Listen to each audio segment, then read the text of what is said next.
Hello, my name is Marcus. I'm the compiler of a collection of therapy quotes entitled 1001 Windmills of the Mind, a collection of advanced self-help quotes taken from what's often called the psychodynamic or the psychoanalytic perspective, which long ago, as I've said, to by some and perhaps many, as philosophical medicine and narrative medicine. In this video, I want to do something a little different from what's normally done here. Normally, we cover repetition, compulsion. We repeat and relive and restage and reenact our past, hoping for a better past. In the past we wanted a proper connection, so we could have gone through a developmental process that was missing. Our feeling self got frozen, we're in pain, so we repeat, hoping for a better past. Give the hope for a better childhood past, consent that the trauma did take place. We're not really aware of this, so we repeat, make the inference of this trauma. So we talk about repetition, compulsion. A special 3-hour video was recently done just on that topic. Maybe 3 or 4 videos ago, there's a special, complete video just on that one topic called repetition, compulsion, called Kliegel, Santayana, hamster wheel. Doing the same thing over and over again. Because we're in pain. Trauma puts you in a spell, like you're frozen, time clock's frozen. And there's a circuit there, and you're trying to get out of this painful thing, so you recreate in a mirage-like way, hoping to get out. You recreate in the present, stage people into roles, and then see magically, the unconscious thinks there's no time. So the unconscious thinks you're going to get a better past, but there is time, so it doesn't work. So what you're doing is just unknown to you, unbeknownst to the person, called rationalization, to cloak and cover the unconscious agenda to get a better past. So consciously we don't know. So we're driven by the puppet master. Because once again, we're missing who we'd be had we been loved. We're missing the gifts and the treasures, the embodiment, the vital self, the true self, the real self, the feminine, the kingdom within, the princess. We're missing all that. So in the fairy tale, when the marriage that wins the kingdom means you got your sense of self, your vital self, and your feel. So it was budding in the beginning, frozen. You kind of put a scaffolding, a defensive structure to protect you. So we're grateful for that. In midlife, you realize, okay, well, I'm not in the past anymore. Let me grab the pen, write my own script. Let me be the author of my second half of life. But you're not aware of it in the first half because the defensive structure functions like a sponge. It kind of buffers things, makes you unaware. Then in midlife, it dawns on you, there is time, there is mortality. Doing the same thing over again. What the hell's something missing? Then you do the audit. Midlife examination period, hero's journey, second journey, and then labyrinth, open the door, next stop, twilight zone, that kind of thing. So we cover repetition, compulsion, the 45. You have only one tune, the cry for love, reject, and you carry this 45 with you everywhere you go, and every new situation with never-ending fiery ardor. Edmund Berger says one of our mentors, you reel off and play your one and only tune, hoping for a better past. And so every neurotic is a music enthusiast, but he only has one record. He carries it with him everywhere he goes. Once again, he reels it off again and again. That's this limited way of relating, limited way of feeling. It's familiar, it's painful, he survived. But the pain compels him to get a better outcome. The pain says, come on, get myself in the past, get myself in the past. But what you're doing in the present is symbolic, mirage-like, recreations of the past. There's no time machines, you can't change the past. Only shining a lantern, realizing it, then you have a chance to recognize you don't need to repeat the past. Then you're free. You emancipate yourself from mental slavery. Ideal.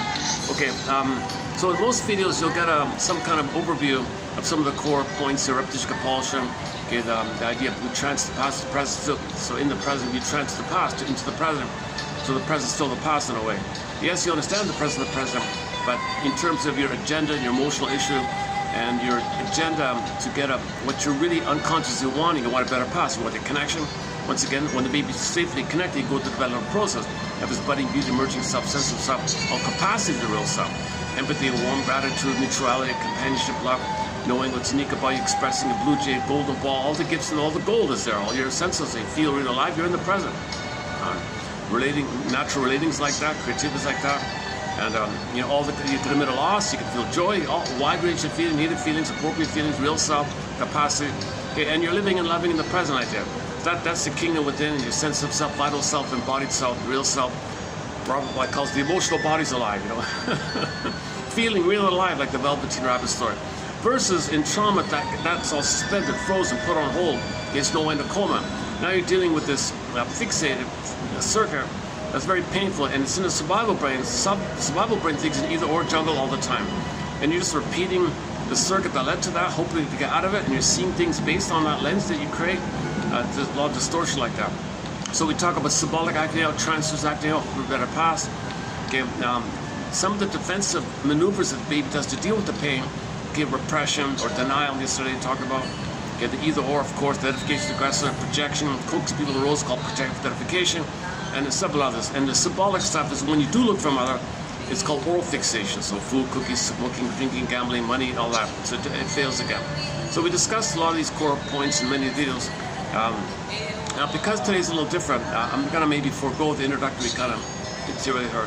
And what I want to do today, just a little experiment on a fun side a little bit. Actually, yesterday's video was also I ran through a bunch of one-liners. If you go to the shorts section, you'll see something called self-awareness one-liners, part 1 and 2, 2 parts. So for about 5 minutes, we got about a 5-minute readout of over 50 one-liners. That was kind of fun. They're really clear, they're really excellent. They're like really updated self-help slogans. Some of them are very insightful. They're excellent one-liners. Man, oh man, I highly recommend visiting the shorts section of this channel. Look for that. It's called Self-Awareness One-Liners, and there's 2 parts there. I recommend both. Today is a variation on a theme. Today, I want to read 99 psychology rhymes. I kid you not. I asked the AI, give me some psychology principles. Could you put it in a rhyme, like in a rhyming way? Poof, there it is. Oh my god. Oh my god. Well, I think he waits a little, buffering, waits a little, and it's there like within a minute kind of thing. And see what you think. Some of them are pretty good. So I'm going to read pretty much most of what came out. So what now follows is 99 psychology rhymes. I'll just call it that. Right? Yeah, there's slightly more. I'm going to trim it out a bit. So ballpark 100, let's say. So I'm going to read a bunch of one-liners, and they're in the form of a rhyme. And it's educational. It's fun. Sounds childish sometimes. Sometimes refreshing. Sometimes easy to remember. You know, advanced concepts can be easy to remember, put into a rhyme. So let's begin. Let's do that. Hang on.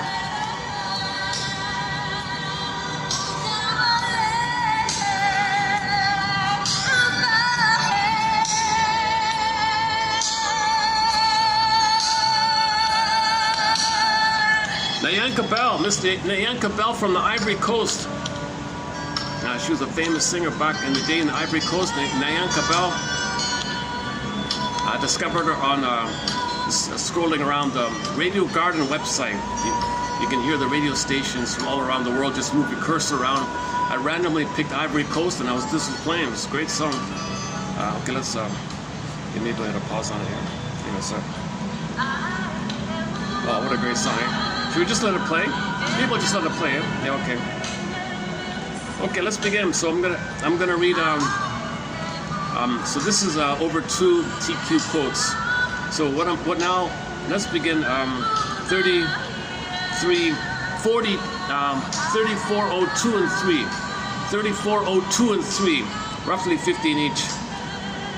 So your mission, submitted for your approval consideration, should you choose to accept it, very important, should you choose to accept it, is to identify the 10%. Based on the 90-10 rule, hopefully, we'll be open to the possibility that 10 of these zingers, 10 of these rhymes might be of help. Just be open to the possibility, maybe not, I don't know, just see what happens. Okay, let's begin here. The repetition compulsion. What's that? The repetition compulsion. You pick the partners who treat you bad to fix the past that made you sad. Sounds like Dr. Seuss or something. I don't know, one of those rhyme things, huh? So this is Dr. Seuss for adults, huh? For midlife. Actually, that one of his kids' books, All the Places You'll Go, there's a little bit of reference to this magical kind of place, right? He turned out to be. Okay, now stop talking about him. Okay, the repetition compulsion. You pick the partners who treat you bad to fix the past that made you sad. That's spot on, because that's why we were hurt as a child. You're gonna find somebody who reminds you of that person who hurt you, and hope get a better outcome. Because if you're in pain, you couldn't develop, things froze. Find somebody who reminds you of the mother. Okay, then the unconscious thing, there's mother. Poof, there's mother. Oh, I'm very happy. And then, but mother fails again, because the person is not your mother that passed. So you want to know this. So you repeat to know the past to stop doing it. But the positive intention is you're trying to get a better past. So recognize that. That's part of it. And you never will get a better past. No time machines. And another key point is you'll only be attracted to somebody who hurt you the way your mother hurt you. Because that's the excitement, that's where the wiring, that's the blissful wiring time. So that's the honeymoon phase, because, oh, there it is. The person, the present, is an emotional reincarnation of your mother of the past. Your unconscious flared up the wiring, the blissful euphoric.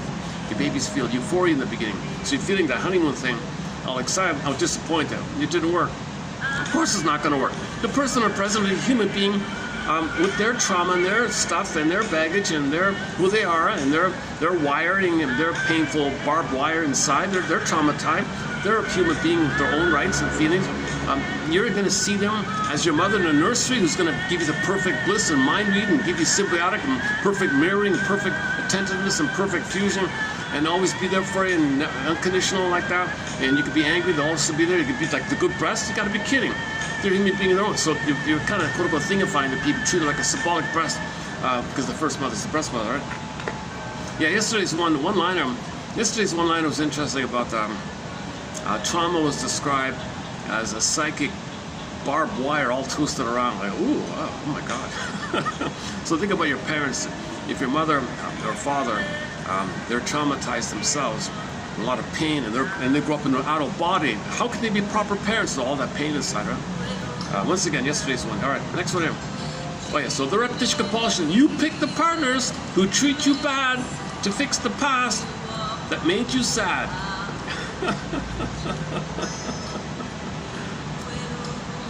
Oh my God, yeah, so think about that. If you're attracted to somebody, if that person reminded you of the mother that made you sad, right? Now, if it's not reciprocal, that means you don't remind them of the partner that made them sad. So don't take it personally. You're only attracted to somebody who reminds you of who made you sad, right? Okay. Okay, number 2, the unconscious. What you hide deep inside your mind is the ruler of the life you find. No, mind and find. All right. The unconscious, what's that? Well, what you hide deep inside your mind, what you hide deep inside your repression, okay, denial, okay, separate psychic compartmentalized bins. This is so, everything that you repress, deny, disavow, everything about you that happened, your need, your unmet, how you cope with trauma, your feelings, there's a lot going on like that. There's a lot of energy, your gold, who you be, had you beloved, your potential, your kingdom, your princess, everything, your soul. There's so much in there, right? So what you hide deep inside your mind is the ruler of the life you find. Okay, so because the traumatic script is in there, and the traumatic script is a script. You follow the script. It's a map. It's a blueprint for your life. So the life you find, the life you have, was created by this script. The script was wired in by the relationship, baby to mother, human connections lead to neural connections. That's what's in the unconscious, and that leads to the life you find. Again, the unconscious. What you hide deep inside your mind is the ruler of the life you find. That's two good ones there right off the bat. Yeah, repression. Push the painful thought away, it will find a sneaky way to play. All right, like projection, for example. Yeah, so something you deny, it plays because it's going to make fun of it. Not really, but it makes you say that someone else possesses the thing that's about you that you deny, called projection. So or Freudian slips, it comes out, or dreams you get in the morning. It's going to come out some, or psychosomatic symptom.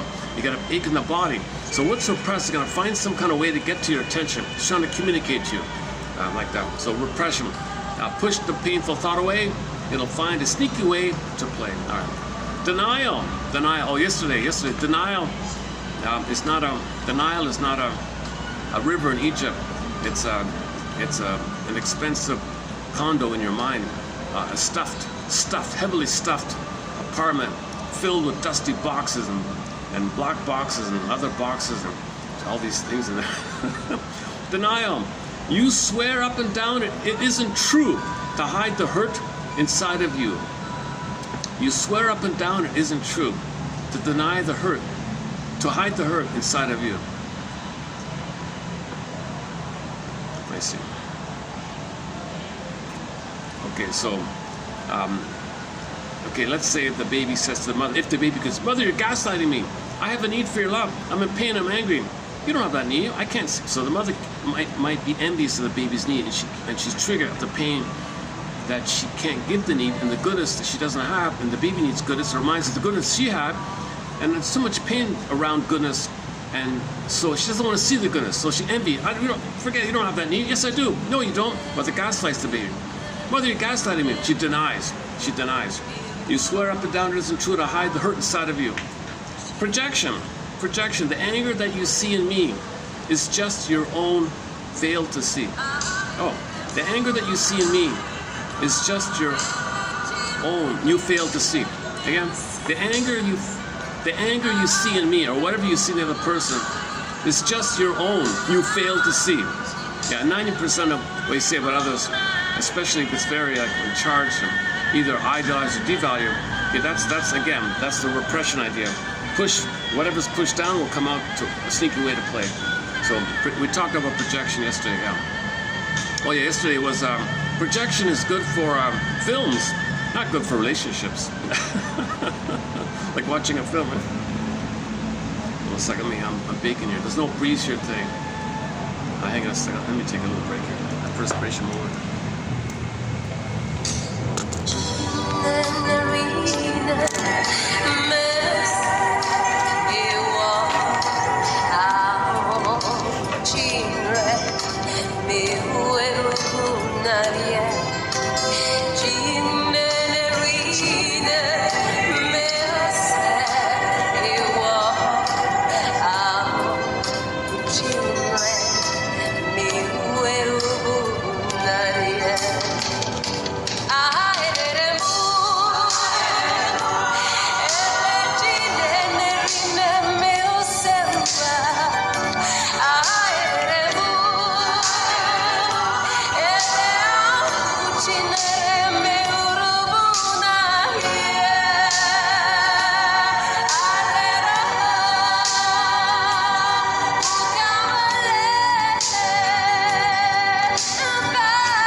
They were predicting rain, so I brought up my waterproof shirt. I want to try it out. Okay, so where are we at? The repetition compulsion. You pick the partners who treat you bad to fix the past that made you sad. The unconscious. What you hide deep inside your mind is the ruler of the life you find. Oppression. Push the painful thought away. It'll find a sneaky way to play. Denial. You swear up and down it isn't true to hide the hurt inside of you. Projection. The anger that you see in me is just your own you fail to see. The next one here. Displacement.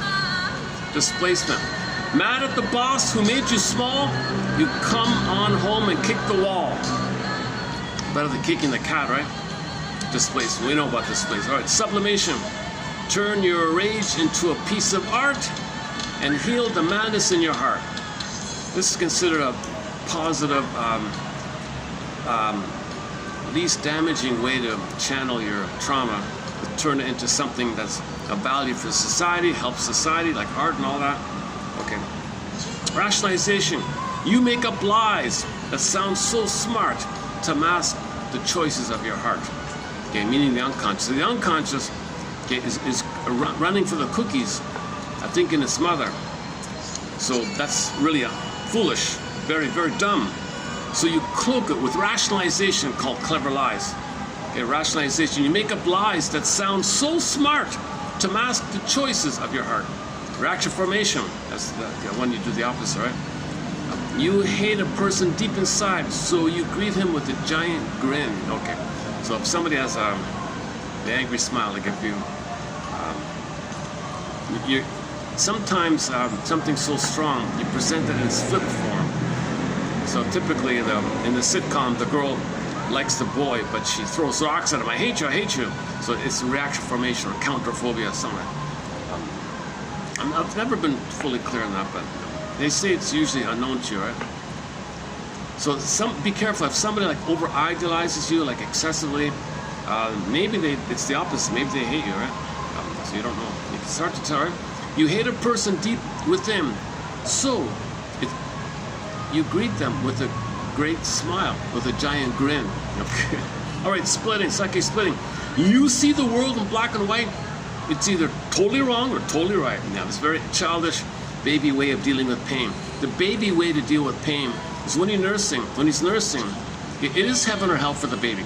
It is heaven or hell. It is a either or. There's no middle ground. Baby has no bandwidth, emotional bandwidth or spectrum. He cannot handle ambivalence or confusion or any gray area or middle ground. It's got to be perfect bliss, and that's the complete safety he needs for his tender, vulnerable, budding size. And the mother's all power. He needs complete safety. If that's failed, mother's on the phone. Click, shame, anger, bounce on himself, hell, shame. So it is either or in the beginning. Oh, we got to breathe here. Oh, God. Oh. Gotta pause to enjoy this breeze here. All right. This shirt is pretty, it kind of keeps, yeah, it doesn't breathe too well, yeah. Okay. Intellectualization. This shirt is it's recycled materials. So I want to support one of the local people here. They made this all from recycled materials. And they say it's waterproof. Really? Waterproof? Cool. Okay. Intellectualization. You use cold logic and big words to block the feelings that occurred. Or words occurred, right? You use cold logic, you want to talk in Latin, you want to use extreme, abstract, philosophical, in your head kind of thing, and make it abstract, cold logic and big words to block the feelings that occur. So yesterday's one, yeah. Thoughts can be used to find your story so you can get your feelings, but when thoughts are used to get away from your feelings, that's called intellectualization. Another one yesterday was fun was the mind is kind of like this iceberg, we know, right? Your daily habits, your daily routine is kind of like the seagull sitting on top. Yeah, there's some other fun ones yesterday. That's fine. The next one, isolation of affect. You tell the story of your dread, but keep the feelings out of your head. Okay, so similar idea. Intellectualization, compartmentalization. Knowledge of the trauma is in one bin. The feeling of the trauma is separate bin. You can't link it up. That's the image of the Dorothy in the Wizard of Oz, right? The Tin Man, the feelings, and then the Scarecrow can't think. Tin Man can't feel. They're kind of separate. And then she brought them together, link it up. So, compensation. You feel quite weak in what you do, so you excel at something new. Okay. This is Mr. Adler's famous thing, right? Compensation. He said, as a doctor, he said if one organ was weak, he noticed a nearby one would be doubly excellent to compensate. So in psychology, so he applied it to psychology. If you feel inferior, you make up a superior attitude to compensate for your inferior feeling. Compensation. Undoing. You say a mean thing to your mate, then buy a gift to clean the slate. This is a kind of magical thinking. You don't want to face the truth. You just think magically. So the story was, the guy had an affair, was it? Is that it? He had an affair and said, let me just buy some flowers. That'll clean the slate. That'll do it. Like a magical undo, like magical thing here. Don't talk about it. Don't address it. Just hear the flowers. Because he feels guilty. He wants to undo it. He can magically undo. I undid it. I undid it. Wow, look at that magic gesture. Give her the flowers. I undid it. So this is also you're denying your pain and using your infantile megalomania, magical thinking, using magical gesture. Babies have like magical thinking, right? The magical gesture. So you make a magical gesture, like the guy at the gambling, he shakes the dice and says magic word, magical gesture. So babies have magical thinking, omnipotence of thought. They think they create everything with their thoughts or gestures. So he thinks he makes a gesture, he can magically get what he wants, right? Undoing. Introjection. You take the voices inside your mind and treat yourself as quite unkind. Yeah. So mother said all these things. Okay. You interject that, have a link with her, and that's how you treat yourself. Okay. If she says you're unworthy, she doesn't say it directly, but the baby probably interprets mother not being around, or misattuned, malattuned, too focused on herself. Leave me alone, and I can't see you. She's so blind. You reject me. I'm no good. So the baby thinks I'm no good. No, he thought mother said you're no good, and takes it and says I'm no good. Interjection. This is a key thing with the inner voice like that. You take their voices inside your mind and treat yourself as quite unkind. So one exercise, so anytime you are saying I'm a this, I'm a that, no, stop. Imagine a chair in front of you and somebody in front of you saying that to you. Put it out there saying you're that. Don't say you are that to yourself. Say they are saying that to you. At least get it out of you. Let's start somewhere. Right? That's an exercise by, was it Firestone, one of those guys? Okay, conversion, next one. Conversion, the mental pain you cannot bear becomes a cramp. Right over there. Oh yeah, okay. So we know about conversion, right? Your age, the mother block turns in, it's gonna have an ache in the body, it converts. So the flow of the cry and the scream, imagine like water, rebounds in, block turns into ice cube in your body. So it's like converts. So conversion is a compromise, it's holding it, the pain expresses it, it's holding it in, it reveals and conceals, it's called a compromise. You're expressing it, but it's in your body, you're getting a suffering, but the pain of it is the cry for it. So the pain in the body, most of the time, it's your rage at your mother for not meeting your needs. That rage got blocked. Mother said, you can't be angry at me. Who do you think you are? It goes in on itself, converts into a symptom. So the body's bearing the burden. The body's holding it. The body, every body tells the story. The symptom tells the story. The unconscious tells the story. Called conversion or symptom reaction, symptom formation, somatization. Usually it's called somatization. Fantasy. You build a castle in the air because reality is hard to bear. Okay. Oh, here's somatization. Somatization. The words your tongue refuses to speak leave your body feeling weak. So it's draining. It's draining on your body, right? It's tiring to hold your anger at your mother on yourself. Remember, your anger on yourself is your cry for mother's love. Anger is a cry for love, like a block we bounded in. So it's draining to always attack yourself. Then you're highly dependent on things to numb you or chase for symbols or feel better or distract, manic. So it's kind of draining like that. So that's why you go faster and faster to not let your feelings come up with you, catch up with you kind of. Oedipus complex. This is the most abbreviated. This is the most abbreviated thing I've ever seen about this. The Oedipus complex. You love your mother, fear your dad. A childhood drama making you mad. So this is the over-attachment to the mother. When the mother hurts the baby, the boy, let's say, he can't separate from her. He's stuck in the tar pit because the mother was using the boy to comfort her. He can't be himself. He had to.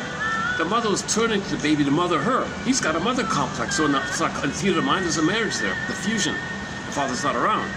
The father can't. The father should have. He said, darling, I love the baby, don't use the baby. Father, he's out of it. You can't. So the mother has a total immunity, total power to seek for her love through the kids. It could be the boy or the girl. It is boy, either one. It's Electra or Oedipus. Electra, if it's a girl, it's a boy, it's Oedipus. Okay, so when the mother uses the baby to meet her needs, in whatever shape, way, form, I got a whole topic on this called the Old Cunning Tales. I made you to find me or something like that. And then they'll be ensnared there. That's the mother complex, Oedipus complex. That's what the myth. The myth is code for this. The mythology is code for psychology, like a dream like that. The normal development. Test Force has the best article on this. If you want like a formal discussion, Test Force. Check it out in our collection here.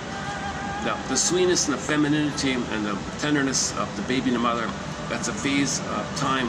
And the mother's qualified for that, obviously, for the nursing on. And then when that time is up, okay, there's a primary dependency up until 18 months. The first 4 to 5 months is just really skin, then you can walk around after that. But up until 18 months, it's kind of a primary dependency, baby and the mother.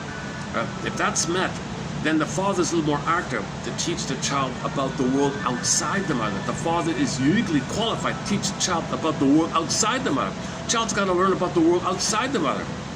He's got to be ready. If he's too pained by the mother, he's spaced out. He can't. can't do it. So, Father, can you do what the mother should have done? Can you? He can't. The father can't do what the mother should. There's your mess. Oedipus complex. You're married to mom in the mind, right? You're stuck when the father's not around. You can, kind of idea. So later on, you transfer your anger to the mother onto the father. Say hate the father. Say love the mother, because you gotta say love the mother for your survival. But your anger to the mother split. Either click, you transfer the father. So you did nothing. A lot of fathers are getting the blame for what the mother failed to do. Right? Okay, that's again, Tess Forrest in our collection, or get her.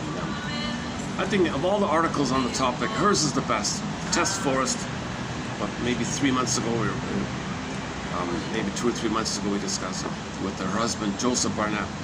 We did a 15 video special run on the work of that couple, power couple, Joseph Barnett, medical doctor, and his wife, Tess Forrest, PhD in family systems theory.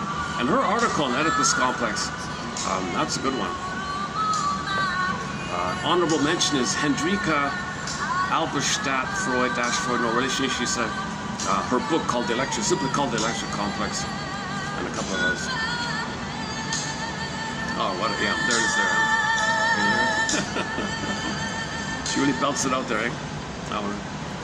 Electric complex. The daughter views the mom with spite and holds her father in her sight. Okay, in the daughter version,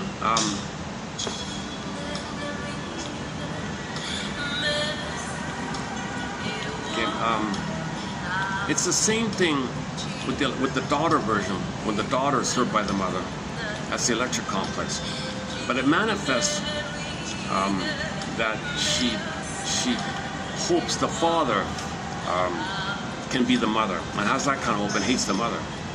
So it's a little flip like that. It's just a dispersal of the projection. It's the same mess. It's the same triangle, left triangle mess. In normal development, to go to the remote, you got to get the oneness. The primary dependency, your sense of self develops, and then your sense of self blossoms in the separation, individuation process, trial and error, checking, getting feedback of your things you're interested in, and the father's more active in that kind of place.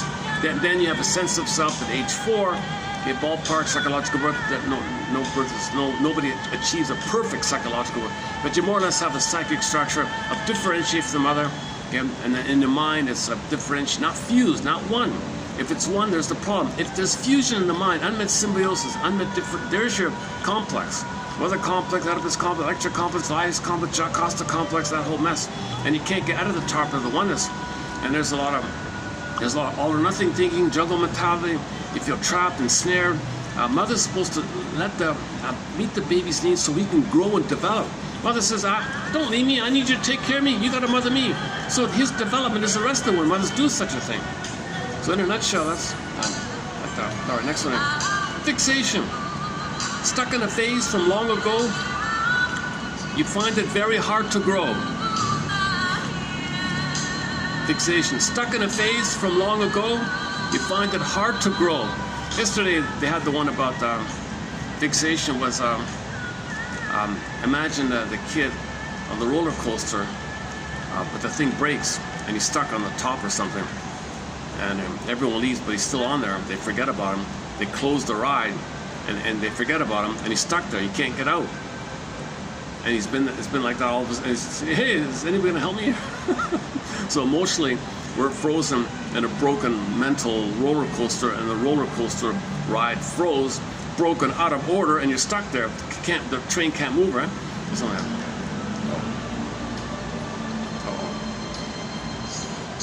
You okay?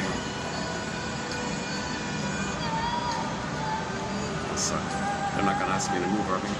Hi. It's okay? Yeah, I'll do it. Okay. Like, I have the okay to sit here and do this, but that's another staff member. Just took a photo, so I don't know what that's about. All right, never mind. But she gave me a little okay nod, so don't worry, okay. It's hard to find spots for these videos in hotel lobbies. There's just so many distractions. I try them. Parks are also kind of chaotic. Not too many parks around. Coffee shops.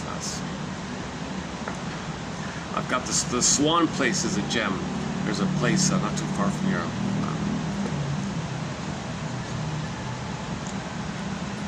And there's one luxury hotel that has it's fairly newish, so people don't know it too well. They've got a corner unit as part of the restaurant.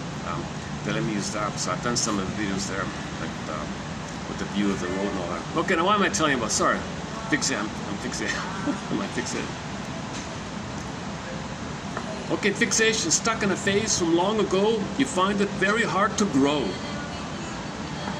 Oral stage. So when there's weaning trauma, or trauma before 18 months, your primary dependency, that's called preoedipal or oral or narcissic. Okay, that leads to the oral. That's anything before 18 months. Mother-baby relationship of the primary, the two is one. That's the oral or preoedipal or primary. Okay, when there's trauma there, fixation there, that's the oral stage of development.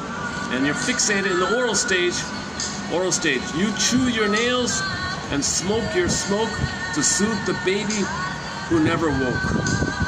So you're just still asleep there. You're numb. When you're traumatized, you're kind of in a stupor. You can't be fully awake. I think that's what it means. And you're tranced, you're hypnotized, stunned, spellbound, bound to the spell. Fixated time clocks.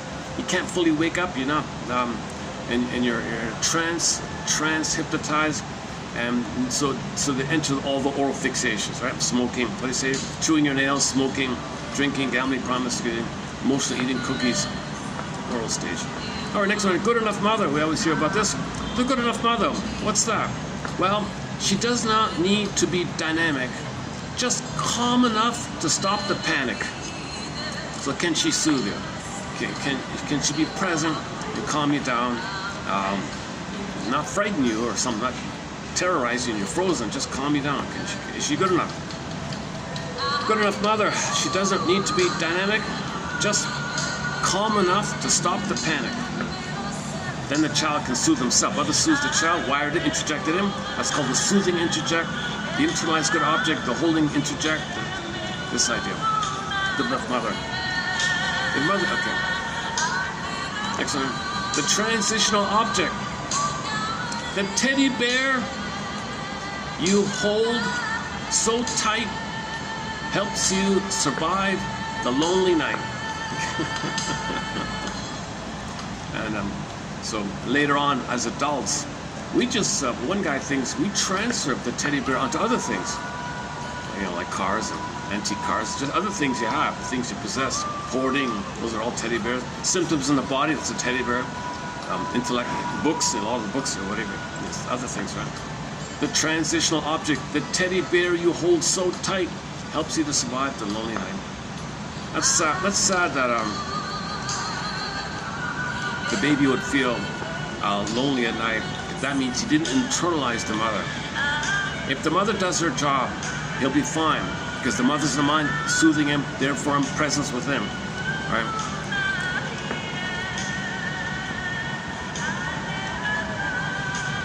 Theoretically, there doesn't even really need to be teddy bears. If it's wired in, he's good to go kind of thing. But no mother's perfect, so in special cases, there may be a teddy bear that comforts the child. But if there's a trauma at that phase, yeah, okay, hang on. Mirroring. A mother's gaze can let you know that you are real and free to grow. Again, a mother's gaze can let you know that you are real and free to grow. This mirroring doesn't mean just literally the seeing, visual.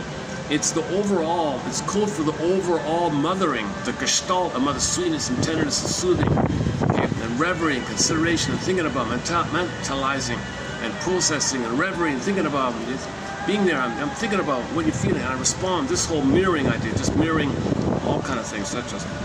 A mother's gaze can let you know that you are real and free to grow. So the baby gets the message, I'm free to grow. Yes, you can be you. You're not here to serve me. You're here to be who you're meant to be. I'm free to be myself. You mean you're not gonna traumatize me so I have to take care of you? No. You're not here to take care of me. I'm here to make sure that you feel safe, that you can grow, and I'm happy for that. I have joy and delight in your growth and happiness. I have, the mother says, Freude. I have pleasure. I'm not envious of you. I don't thingify you. I don't feel entitled to use you. I don't have entitlement complex, narcissistic complex. No, I have delight and pleasure in you being who you're meant to be. I look forward to seeing what kind of new person you are. That's awesome. Nature's greatest miracle. Mirroring. A mother's gaze can let you know that you are real and free to grow. I never talk about the primal scene, but because these are so simple and fun, worded in a simple way. This is the first time I mention this. I don't get this idea too much. Logically, I understand the theory of it. I'm surprised parents wouldn't be mindful of this kind of thing. But anyways, the famous primal scene. A child sees love behind the door and wonders what the noise is for.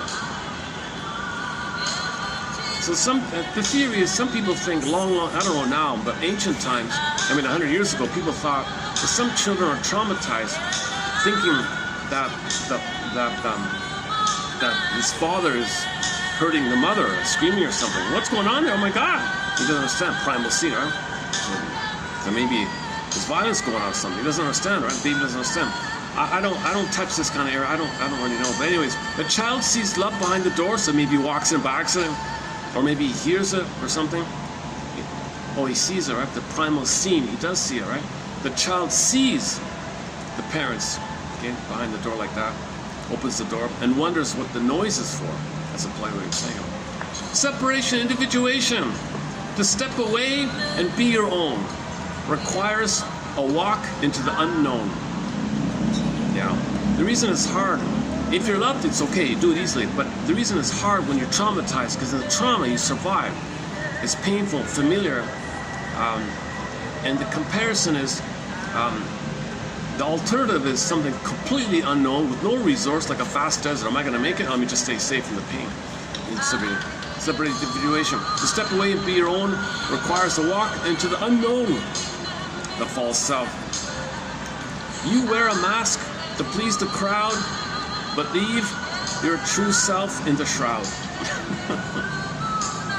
The true self, deep inside, the creative core, lies who you are and nothing more.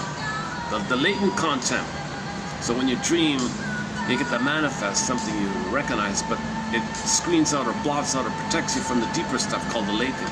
The latent content, the hidden meaning of the night, brought gently into the light.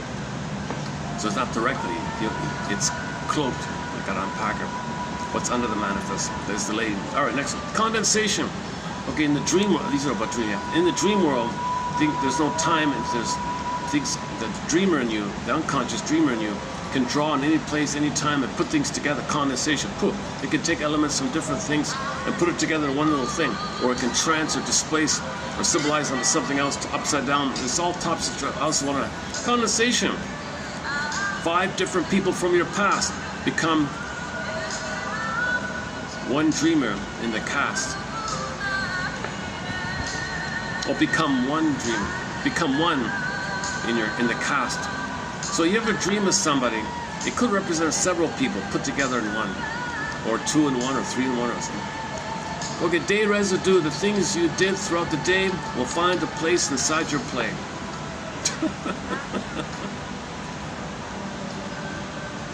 A lot of dreams, you'll notice that it was prompted by something in the day. But it triggers something from the childhood, something from a month ago. The symptom, the quirk or habit that you hate is trying to negotiate. The symptom is negotiating, trying to work it out. I have a need. Mother hurt me. I gotta cry. I gotta hope. The pain is the hope and the cry. My mother rejected me. I gotta put in the body. It's pain in the body. The body can't be the mother, but I gotta cry in the pain. The pain is holding it. The pain in the body is holding the compromise. Negotiation idea. Free association. Just speak your mind and let it flow to see where hidden currents go. Okay, that's the image in Disney film, the broccoli scene, they call it the stream of consciousness. You ride the broccoli boat to see where it goes, and then at the end, then you got that reaction. The orbs rushed up, the feelings came up, the catharsis idea. Yesterday was free association. How did it go again? Yesterday's batch, there was also one about free association. I'll check it later now. Okay, resistance. You change the subject. Skip the week because you fear the truth you seek. So if the truth is coming up, you might panic and run away. It's called resistance. Transference.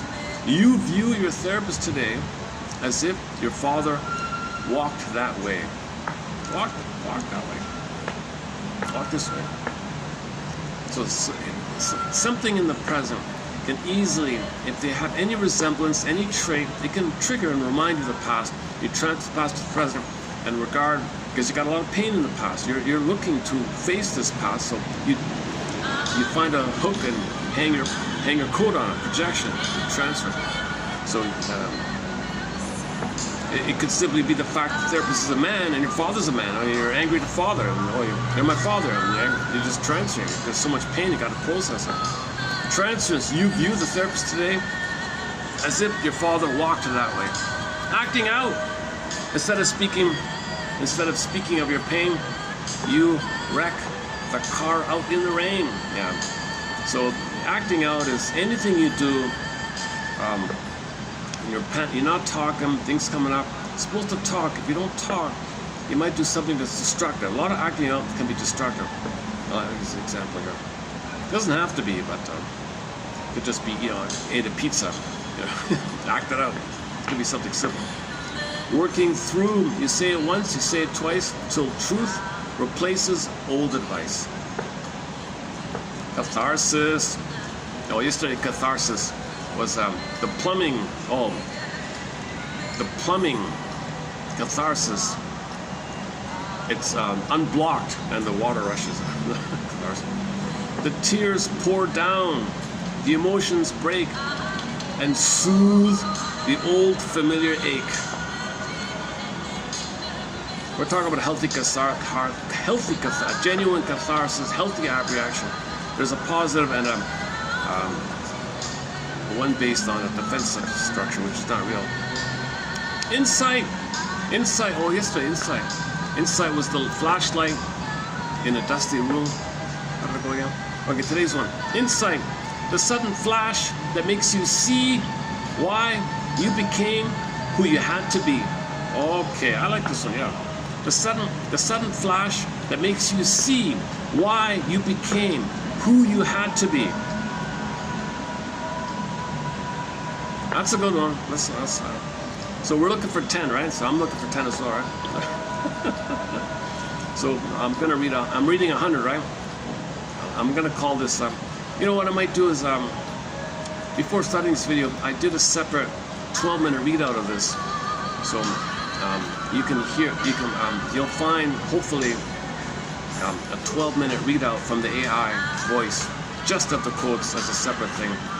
I'm gonna call it the 99 psychological rhymes. Also something better I can come. Or 101, which is better, 99 psychological rhymes or 109 psychological, yeah, maybe the first one. All right, let's stick with 99. I was thinking about 99 Luftballons. 99 Luftballons, red balloons, 99. 99 psychology rhymes. I can't fit in the balloon in there. I can't put the balloon in with it. Okay, catharsis, insight, negative therapeutic reaction, NTR. You start to heal and feel quite fine. Then sabotage the whole design. Yeah, so there's some deeper thing that's making you sabotage yourself. You thought things were going along, but you didn't address a deeper guilt, a deeper loyalty, a deeper tie. You didn't address some deeper anger, something deeper. So when you self-activate, that's called your progress. It's going to trigger some deeper thing, okay? And then it's going to set you back like that. NTR called. Eros, the drive to love, create, and build, to leave the lonely spirit filled. Okay, so this is just a connection and expressing your uniqueness and your real self and connecting and love and drive and create and build generativity, and your spirit is filled. Narcissism. Yesterday we had two of narcissism. One was the Hall of Mirrors, mirrors bouncing against mirrors, but it's quite a light show or something. So they're in a solipsistic, fantasy, illusionary light show upon themselves. They don't love or feel. There's cold inside. They're stuck in this kind of situation. Narcissism, you stare into the glassy pool and let your vanity play the fool. But they're addicted, they don't care, they don't feel, it doesn't bother them. Narcissists, others are bothered by their behavior, but they love it, they're happy, they don't understand. It's your problem. They're in a baby state. Okay, imagine a 5-month-old baby in the sandbox. Maybe he hits the baby beside him and the baby's crying. That's his problem. He doesn't understand the effects of his behavior. He doesn't feel or recognize that his behavior, that he's involved in this. He doesn't understand. No empathy or feeling or apology, nothing like that. You know, a baby breaks something, but a very valuable thing for the family. Did I do something? I don't get it. It's your problem. No. He has this kind of center stage all about him. He has no sense of self to feel the normal, quote-unquote, human side of being, of the empathy and warmth and the recognition of others as feelings, because he doesn't have his feelings yet. He's cold and just a light show inside her. Mirrors upon mirrors. You stare into the glassy pool and let your vanity play the fool. He doesn't think it though, but anyways. Okay, object relations. The people living in your head dictate the rules of who you wed. Okay. This is called internal object relations theory. The baby and the mother relating, it wires in an internal object relations model. Part self, part mother, another part self, another part mother, another part self, mother. So you got Masterson's model, Fairbairn's model, Mellon, Klein. You got these different models of the mind, maps of the mind like that. And that's going to determine. If you go by Ann Teachworth's one very simple one, the imprint, the couple imprint, the baby's going up, watches the parents relate. Like a training film, wires it in.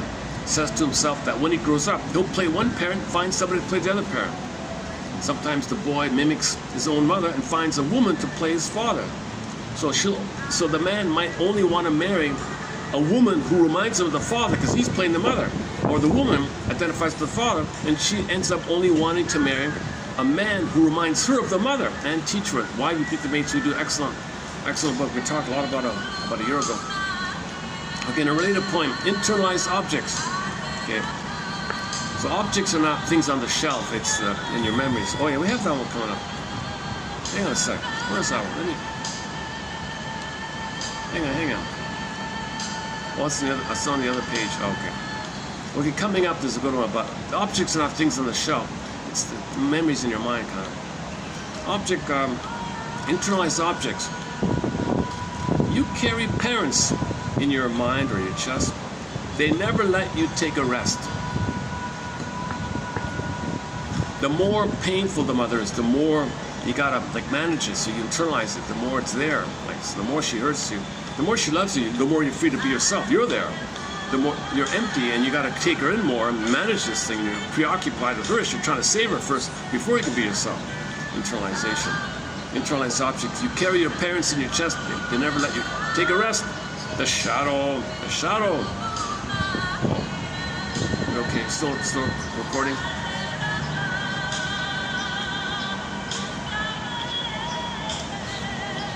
Okay, let's go next. Keep going here. The shadow, the dark companion of your mind, contains the strength you left behind. Okay, in your shadow bag. Let's use Robert Bly, the bag we drag by him. So when you're growing up, denied, repressed, can't be myself, repressed. I can't know my needs. I can't have my needs, repressed. Put in the bag. My feelings, you can't let me have my feelings. Put in the bag. Well, I have something unique about me. I'm supposed to know what it is. I put in a bag. I'm supposed to learn. Put in a bag. You can put so much in a bag, right? So it's all dark, shadow, long bag, shadow bag. You drag this long thing, spend the rest of your life trying to get it back, by the way. So you have this companion in your mind, and there's the strength you left behind because your gold is in there. Okay, your vital self, your embodied self, your sense of self's in there, right? So that's the shadow self. The dark, not dark like bad dark, just can't see it dark, unseeable. The dark companion. The repressed companion. Okay, it's the one who walks with you, who's not like you, who is you. Someone's living my life and know nothing about him. His secret self, the hidden self, the double self, the shadow soul. Okay, it's the double self. Okay, the secret, stranger within an idea, whatever. I don't like that one. But in the film, that uncertain feeling. The woman had a physical problem, went to the shrink. Oh, your physical problem. Well, that's your stranger within communicating you through the body. Would you like to get to know the stranger? She joked, I'm afraid of strangers. She joked like, oh, so nice. No, okay. So the symptom was communicating And who's communicating? Who's doing the communicating? Well, your repressed self, your unconscious self, your shadow self. Your shadow communicates through the body often, or Freudian slips, or dreams you get in the morning. When you wake up in the morning, you get a dream. It's telling you, your shadow self, your unconscious self, your hidden self, your secret self, your other self, it's telling you, hey you, it's like this in your soul today. You relate, you say thank you, thank you. Yeah, thank you, it's like this in my soul today. It tells you about the pattern you're dealing with. It shows you how you're struggling with something, a recurring theme again and again. The repetition compulsion will be shown to you, revealed to you. It pieces together to restage for you. And if you do something healthy in the day, the residue, it'll give you a reward. Good work, and something happy, and maybe it'll progress more. If you're down, it'll compensate, wish fulfillment. If you're healing, it'll bring up more material for you to face. So the healing effort, different layers like that. And this other world, the twilight zone, it's all topsy-turvy elsewhere. That's a fairy tale. The shadow, the dark companion of your mind, contains the strength you left behind. The strength. So your strength in the shadow bag. Your bag, your strength is in there. I mean, your body strength, not a fake, aggressive, against things strength. Not steroid, like a muscle, like not that kind of. You mean like a sense of embodiment strength, like a real authentic self, sense of self strength, sense of self. He means it that way. Anima, the feminine side within the man that helps him feel the best he can. Animus, the masculine force within the wife that gives her logic in her life. I gotta admit, these rhymes, these rhymes are an excellent 101. If somebody's just starting out in psychology, if somebody's just beginning, I recommend this 12-minute, you'll find, hopefully it should be here. I'm going to post it, 12-minute. So this reads out, it takes 12 minutes to read these out. I did it just before starting this video with this scenery here. One guy jumped in front of me, so sorry about that. I'm trying to take people on camera. Should I redo it? I could always redo it, yeah, maybe. Okay, let's keep on here. So still on page 1 here, page 1 of 2 here. Okay, anima, animus, ambivalence. You love them much. You hate them too, and you don't know what you ought to do. Okay, ambivalence. Tolerance, ambiguity, both sides. So babies can't do this confusion. Mother's loving, mother's hurting me. I can't do it. Either or, click, click.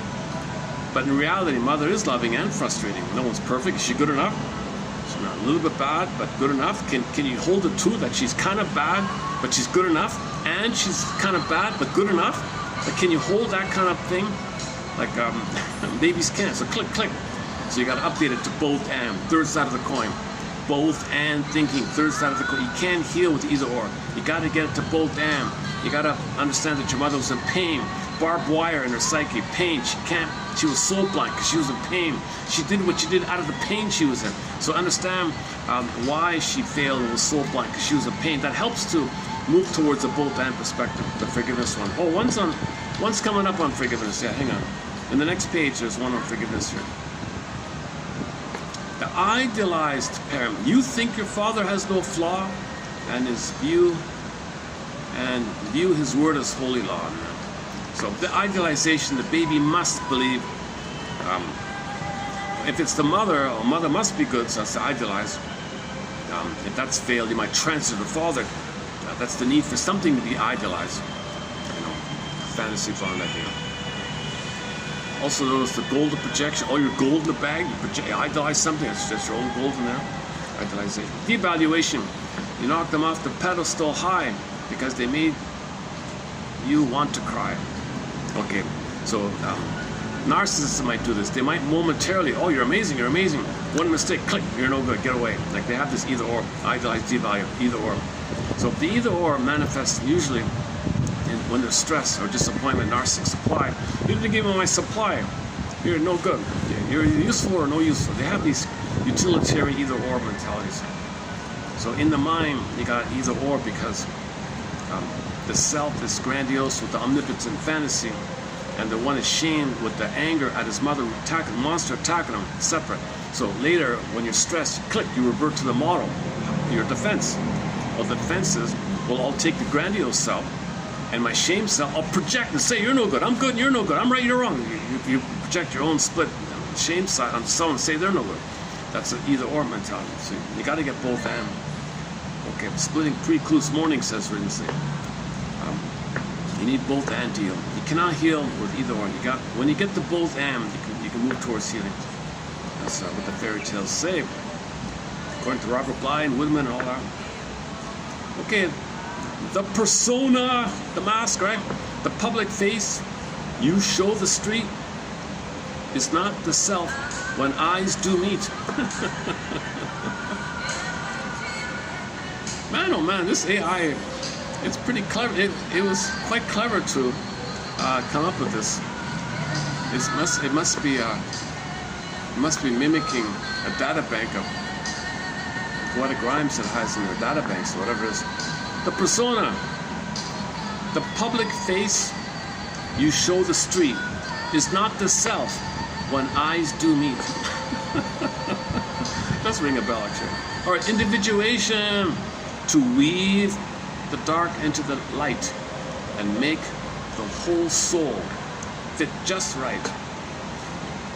Shadow integration, everything. So when you reclaim and resynthesize and accept that you deny gets dark into the light and you make it soul just right, healing and wholeness. Mourning, you weep for what you lost outside until the tears have finally dried. The ego ideal, the perfect self you wish to see, is who you think you ought to be. So we create an ego ideal for a couple of reasons. One, we think if we're perfect enough, it'll save the mother, because mother wants perfection. Mother wants mirroring. The mother expects the impossible. So you try to be this perfect thing, thinking it'll please the mother. Two, mother failed you so immensely, you have no fantasy-loving mother bond, so you create a perfection of yourself to fuse with yourself, and that's instead of the mother. So either way, it's impossible, this ego ideal. Holding environment, a safe and quiet place to stay where tears can safely melt away. Yeah, so the mother's considered a holding environment. They always call it the baby in mother's arms, safe and held, the holding interjected, like that. But in general terms, when you feel safe, that's a holding environment.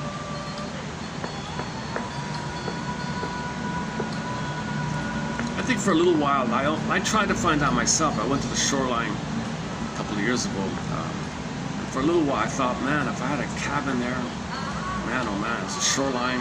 I could have just relaxed. But sure enough, no, you got too many.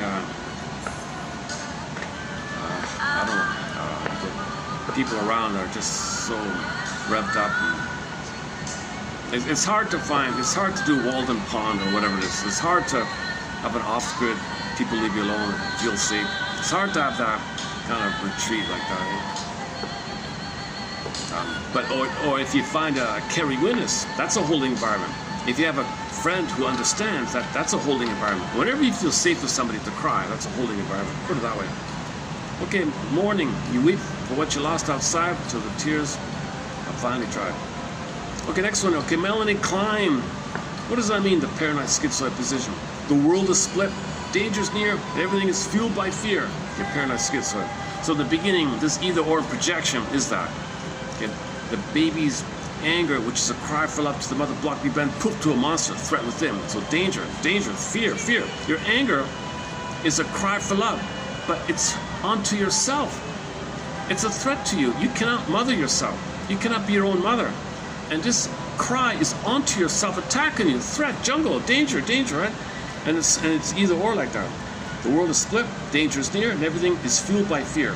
Okay, your cry for love is rage and fear at the mother, but she blocked it, turns in. That's paranoid schizoid. That's how the child copes. By the way, we got to think.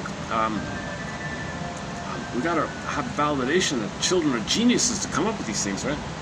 Again, regular development, you advance to depressive position, both and. The depressive position, Melanie Klein. You realize that the one you blame is also loved and feel the shame. Yeah. So in either or, you never feel any regret, because if you project your anger, which is a cry for love, onto someone else, and you idealize, you don't have a sense of self to regret your harm on others, right? So if it's a thing, an attack on you, and you say someone else is that, it's a monster. Why should I feel bad? It's a fantasy in your mind you put out. So that's why narcissists and bullies and schizoids and Iagos and all those, they never feel regret or apology because they don't get it. They're operating from either or. They're paranoid schizoid. If the depressive gives you a sense of self, the reality the mother is both and, you're both and. So you have feelings, they have feelings. So if someone is hurt, you feel the hurt. You have natural state is empathy and apology for others. And that's a natural state called the depressive position. So some people regard the therapy journey as moving from the paranoid schizoid into the depressive position. Depressive position, by her jargon, doesn't mean depression. It just means, like she said, you kind of feel bad if you hurt the one you love, kind of. Envy, you spoil the good they hold because your own world feels so cold. You can't accept the good is too much pain, so wreck the good to not be triggered. Envy. The obsessive compulsive. You line the pencils up in rows to control the wind that wildly blows. The hysteric. You shout and make a giant scene to ensure you're heard and not unseen. The hysteric was, yesterday's one, the hysteric was, he converted a paper cut into a grand opera. Hysteric.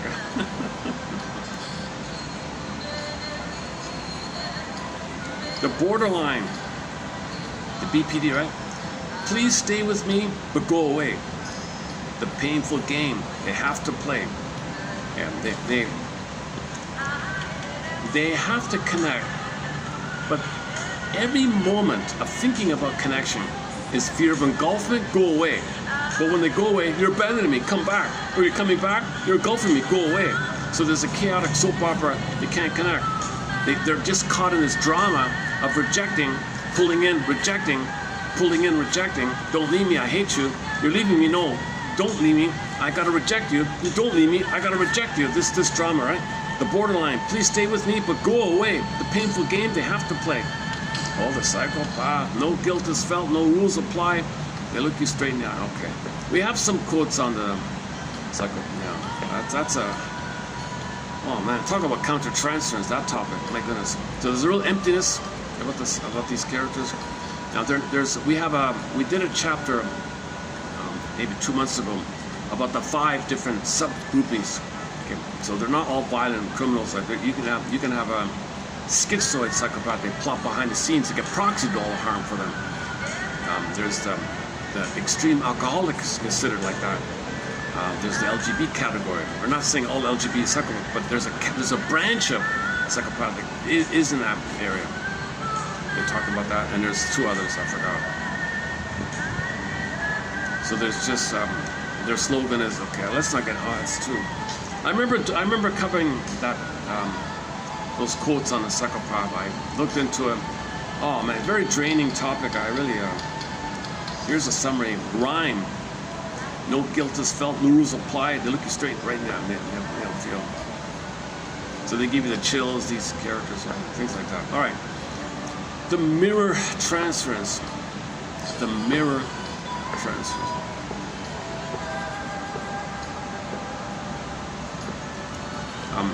So there's a kind of emotional autism, right, with the psychopath. They don't understand that the baby, back to the baby, he doesn't understand. If you take a traumatized baby, if you take a baby who's traumatized even in the womb and put him in an adult body, what the hell? He's not gonna feel or care, right? He just think about that. Think about a baby with prenatal trauma or severe trauma at birth or other kind of traumas. If it's just too much and he's so empty, and that's frozen like that, and then poof him into out of body with 10 PhDs. That was one of the quotes was about this issue of the traumatized baby and out of body idea, and how babies don't have the ability to feel or have empathy or acknowledge the effects on others and feel entitled. So in narcissism, you just have regular cookie cutter. I'm entitled. The world's over living. Their slogan is they can do what they want, and Nothing's ever wrong. They don't understand. But they gotta destroy it because their primary MO is envy. They can't see goodness, so they're very destructive like that. The greed part is the compulsion to look, but they can't accept the record called grandy. So the psychopath is always compelled by the compulsion to look, but they can't accept. They wreck what they look for. They gotta look so they can wreck up this idea. But again, they're not all violent. They're not all violent. There's non-violent, but like the LGBT. No, the LGBT can be split, violent, you know, and the schizoid one. The schizoid psychopath, they're the ones that climb the top of the pyramid. I mean, the corporate ladder, they say.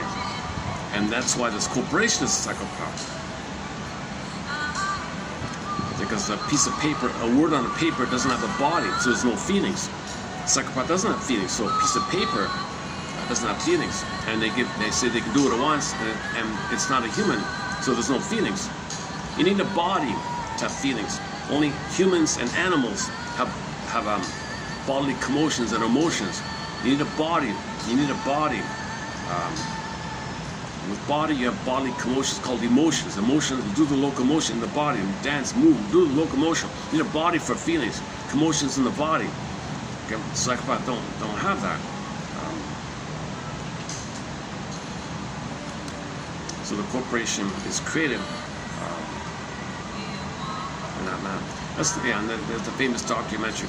That's again, I feel like that's such a trigger. I shouldn't have included this in here. It's too triggering, because they're destroying the planet. You know, this whole thing. Destroying the planet. Don't care. Their glee is this homeostasis to see goodness wrecked. It's just envy. It's just really just envy. Most authors say of the list of the 7, it is envy, because all the other ones at least acknowledge the goodness. Like greed, acknowledges the goodness. Gluttony, I want, give me goodness. Avarice, let me hoard her. Gluttony, or what are the other ones? Pride, I want her. But envy is the only one that says, no way, I cannot see the goodness. That's the only one that wrecks the goodness. So it's the most destructive. So envy and the psychopath has a very close link.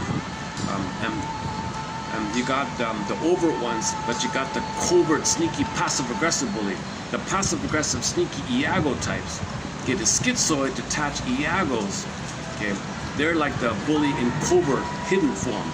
And they use actual overt bullies to do the thing for them, and they hide wherever they hide, right now. That's the... Okay, let's not go there, yeah. Jesus Christ.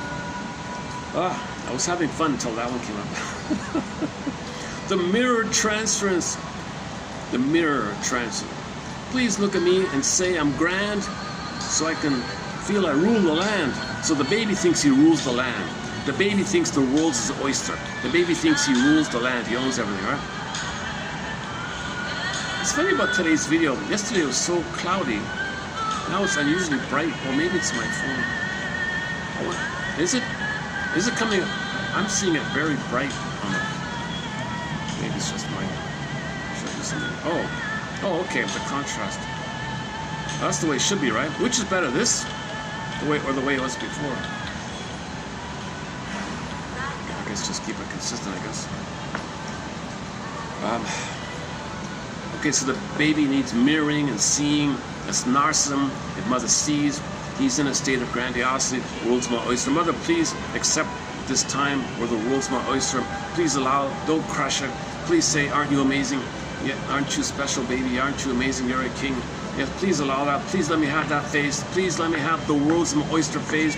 Let me have the womb utopia phase, the nursing phase, running around until 18 months phase. Please let me have that.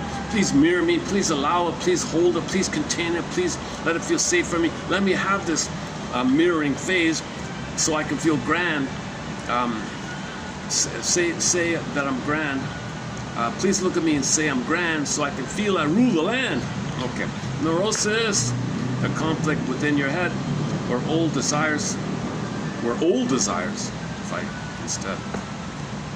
Yeah. So the inner conflicts, neurosis is the petrification of the inner conflict that's repressed. You got an inner conflict. The wish from other, rejection, the pain, the fear, and how you cope. It's a huge conflict, and it's a neurosis. It's repressed, denied, neurosis. So this is a conflict within, where the old stuff is going on. All right, psychosis. The mental wall breaks, the mental wall begins to break, and reality becomes a fake. Oh my God. That's okay. We don't cover this kind of. Okay, the next two here we don't really cover. Okay, the next two here, the psychopath, we did start a page on it, but this psychosis we don't. I'm not a doctor, so I don't cover this one. The mental wall begins to break, and reality becomes a fake. Jesus Christ, that's like these are people in a hospital. We don't cover that. And this other one we don't cover. I don't cover this one. It's out of my zone here. I'm not a forensic psychiatrist. It's way beyond my zone here. The perversion, a rigid rule for sexual play to keep the deeper fears away. The only example we have is the Ally McBeal show. The Richard guy, one of the partners of the law firm, he had a fetish for women's waddle, the elderly women who have the flapping skin down from their chin. He sees it, spellbound. It's his mother's breast. He's fixated. There's no relating to the woman. He's obsessed, staring at the woman's skin flapping, okay, like a hanging old breast, like a woman's breast or something. So it's considered part object relating. It's considered in the category of the perversions. There's others, of course. Again, we don't cover that. And lastly, the end of analysis. You accept that life has grief and pain, but love and work can still remain. Keep on going. This is the idea that you can tolerate a certain level of ongoing unhappiness, but it doesn't wreck your life too much. So this is some kind of compromise. Yesterday's one about life is just a strange acceptance of a strange the paradox. Okay, that's halfway. So we're halfway through 3402. How's the timer? Okay, we're on track here. Okay, now let's do the second half. So did you find 5 in that batch? Did you find 5? If not, maybe you'll find 10 in this one.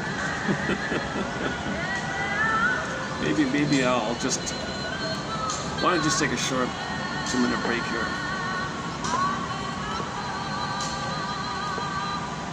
Okay, now let me just take a little break. Kind of suck.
Okay, part 2 here.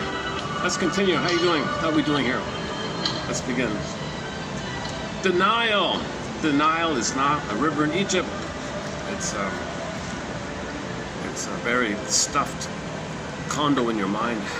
Something like that.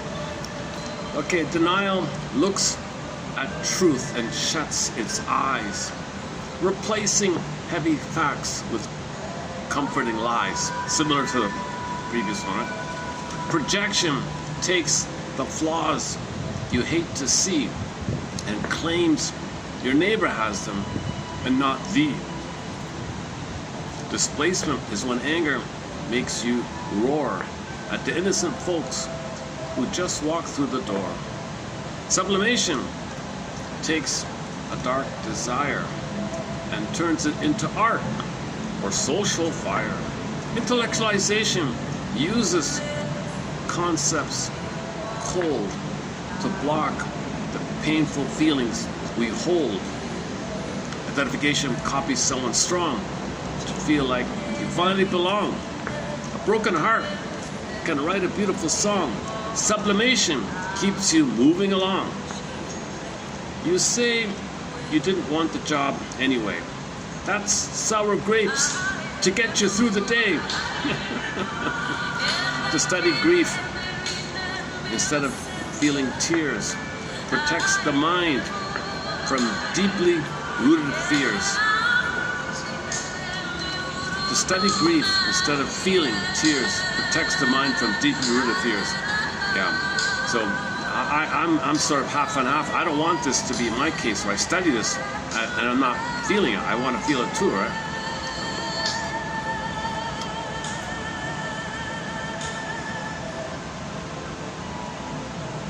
So that's the intellectualization defense. But you need a carry-witness. Like you need to remember the holding idea. You need someone there that holds you to feel it.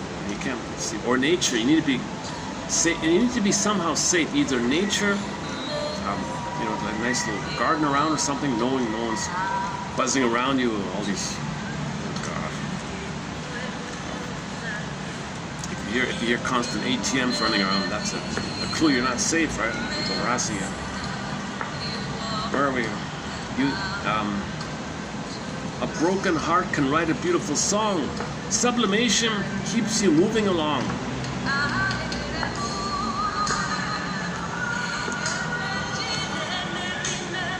Now, sublimation doesn't cure you, but you're comfortable because you're getting benefits. You express yourself, and society benefits. You sublimate. So sublimation is you take your, like they say, you take your broken heart and turn it into some kind of art. So everybody benefits looking at your art, but you still have the broken heart. You still have the broken heart, right? Otherwise, everybody who's an actor or would be healed. All the variety of roles they get to play, a lot of chances in there.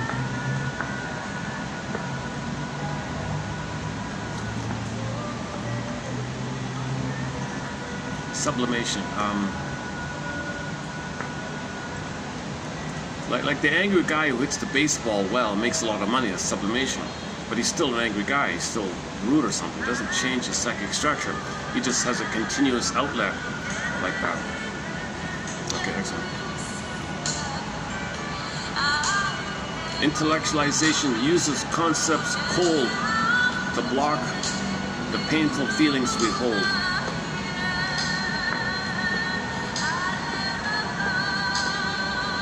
I triggered myself a little bit with that reference earlier about, just now, a few minutes ago, talking about trying to go off grid and find a safe place for myself. And that was all the things around. I had no idea there's such a culture like that. You know?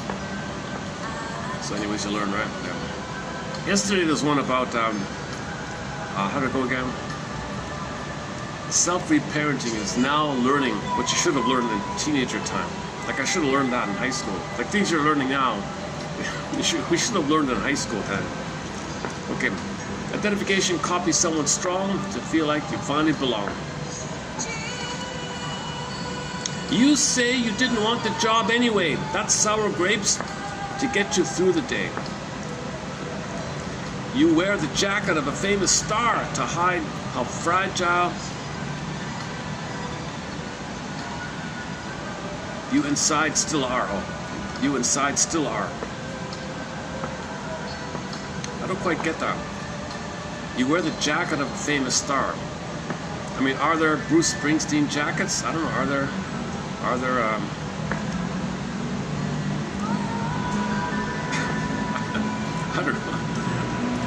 don't know. Are there Rick Emmett jackets? I don't know. Triumph, Boston. I don't quite get that. It's a celebrity. Are there jackets that represent famous celebrities? Are there Oh, t-shirts, yeah. Okay, t-shirts, all right. Okay, Bob Marley, okay, you see a lot of Bob Marley shirts, right?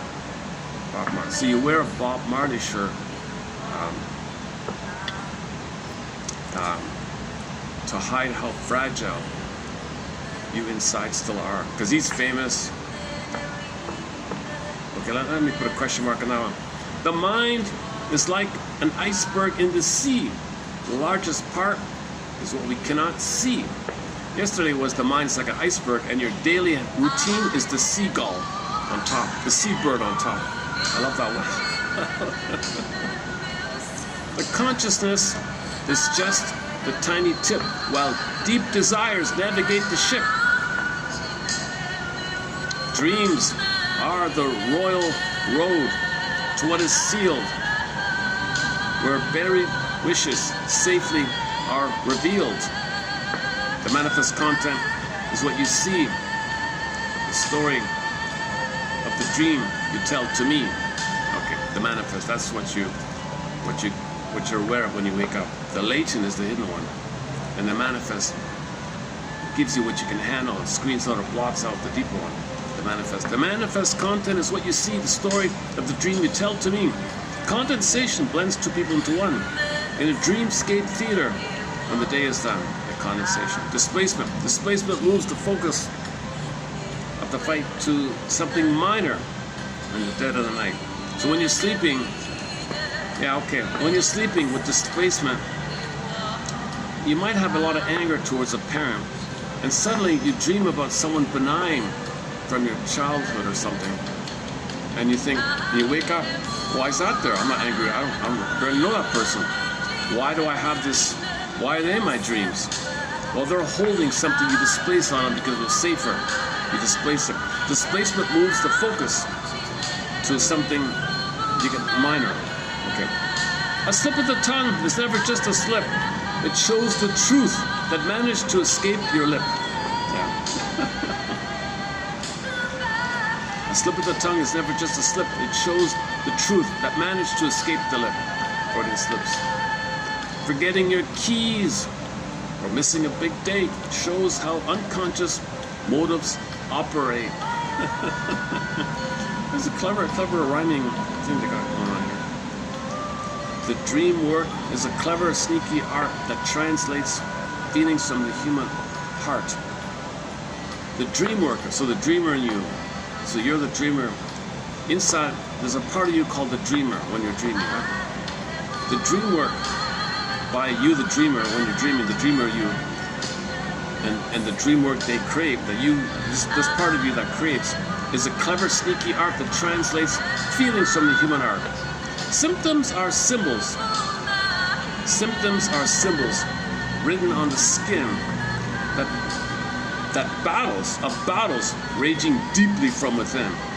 Okay, you got a psychosomatic symptom. There's a huge inner conflict inside. There's a battle inside. Okay, your rage at your mother is attacking you. That's a huge battle. It's a huge battle to protect yourself and shield yourself from this monster. But that monster is your own rage. But your own rage is crying for mother's love. But once again, block turns inner side. This whole battle leads to a symptom. John Sarno, check out Miss Capek's Sarno, and so many others. What you admit when telling of your night is often where the truth is shining bright. So what you deny, there's the gold usually. Okay, the dark unconscious speaks in code and sign. It takes analysis to track the line. It has no grammar, logic, or quote, no inside. It simply wants its passion satisfied. The unconscious. Recognize the need unmet, right? So it's still trying to get its needs met somehow, right? Transference happens when you see in me a ghost from your own early history. Transference happens when you see in me a ghost from your own history. Isn't that a mystery? The mystery of transference. When you see in me a ghost from your own history. Okay, you treat your therapist just like your dad getting defensive, stubborn, or real mad. So you're afraid to express your anger to the father. Now you're older, now you're safe, now the feelings come up. You transfer the anger that you bottle up, take it on. He's got to make you aware of it, right? Counter-transference is the healer's trap, reacting from their own unmapped internal map. Yeah. So if the therapist is not aware of himself, he'll be caught up and triggered. Therapy doesn't progress if the therapist transfers their childhood into the present and uses and objectifies the person in front of him in the theater of their mind, and the therapist is trying to work out their past, and he's doing the same thing fully. To what matters? Nothing happens. Coming late or missing sessions fast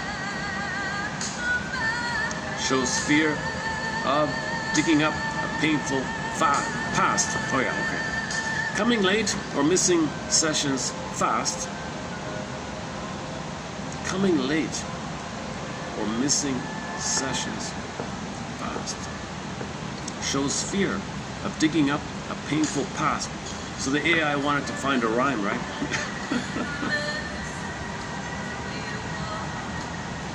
Okay, I see. So you're quitting the session. You're quitting the session, so you leave early or something, right? Coming late or missing sessions fast shows fear of digging up a painful past.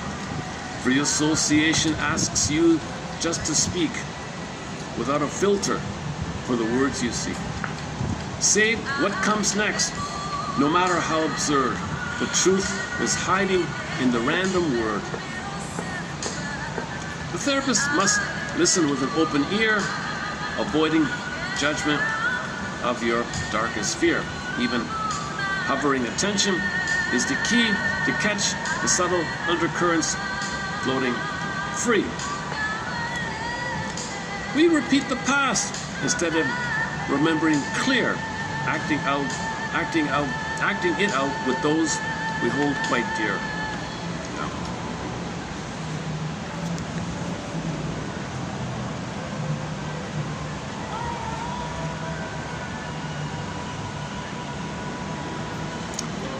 Okay, how are we doing here? Okay, next one.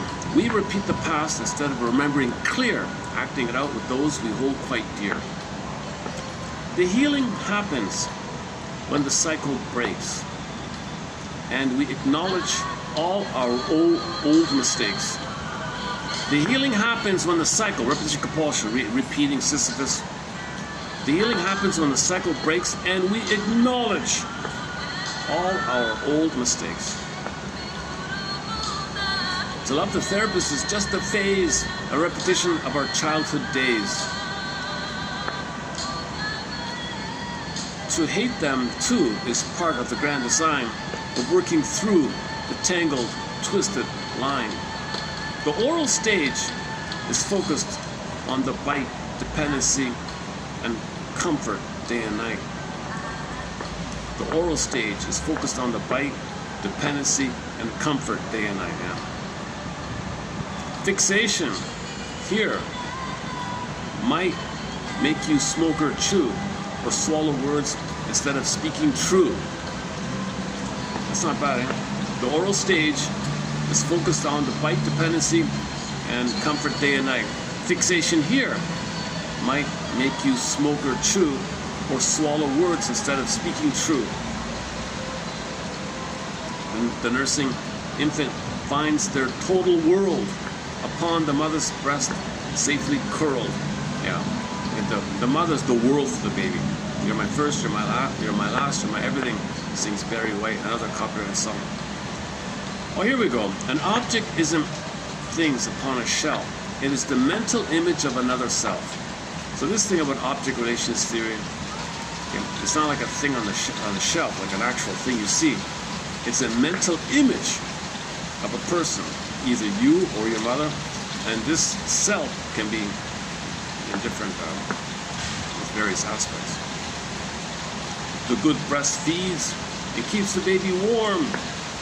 The bad breast leaves him or her crying in the storm. It's exaggerated. Yeah, if the baby's crying, the mother's the bad breast. Let him cry himself to sleep. That's trauma. That's the mother's not holding and soothing. Let him cry himself to sleep. That's trauma. That's trauma. Right there, the father should intervene and pick up the baby if that's the case. Soothe the baby. No, you're spoiling him. No, you're not spoiling him. He's terrorized. He's in peril. He's going to perish. He's screaming at the top of the SOS. He thinks he's going to die, kind of. The good breast feeds and keeps the baby warm. The bad breast leaves them crying in the storm. To change the script, we must examine well the old ghosts inhabiting our inner shell. Well, yesterday was neurosis is the ghosts in your hallway in the mind or something. Oh, here we go. Forgiveness comes when objects lose their light and become human in their ordinary sight.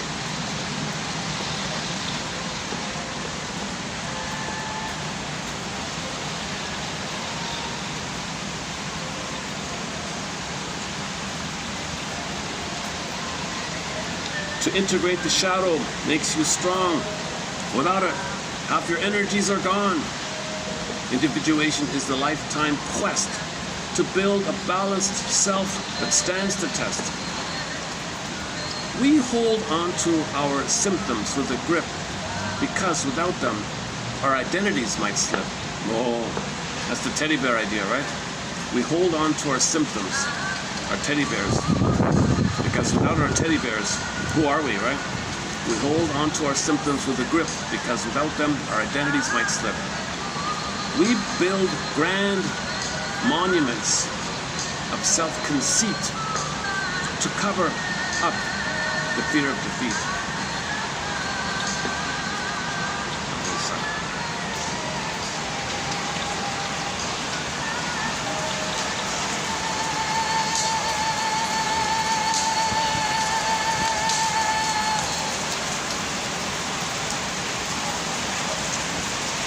I'm not getting people on camera, right? Oh, good, okay. I'm angling it so I don't get people from the elevator. The repetition compulsion drives us to the fire, choosing the very hurt we desire. Oh boy. The mind repeats the pain over and over again, trying to master what it couldn't then. To speak the trauma is to break its spell and escape the silent prison of our hell. We build grand monuments of self-conceit to cover up the fear of defeat. Secondary gain. Secondary gain is why we stay quite sick.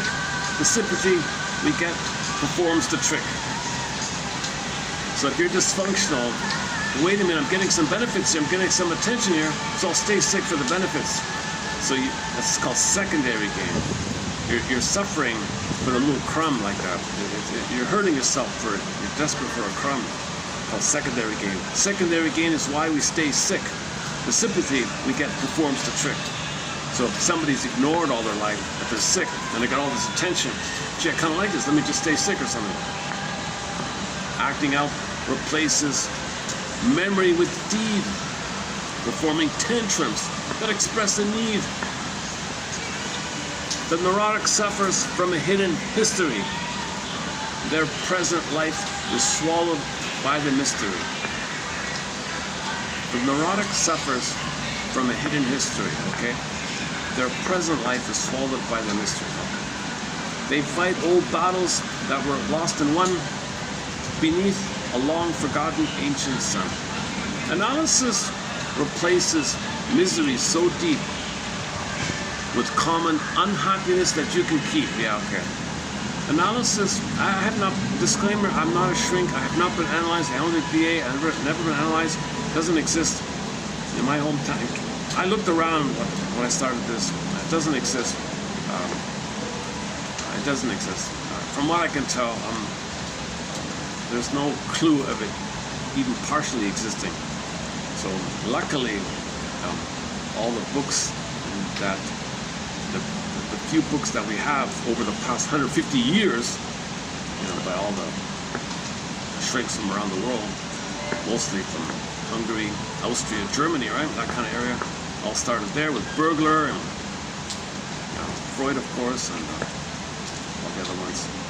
And then masters and Karen Horney and Melanie Klein and all the other ones.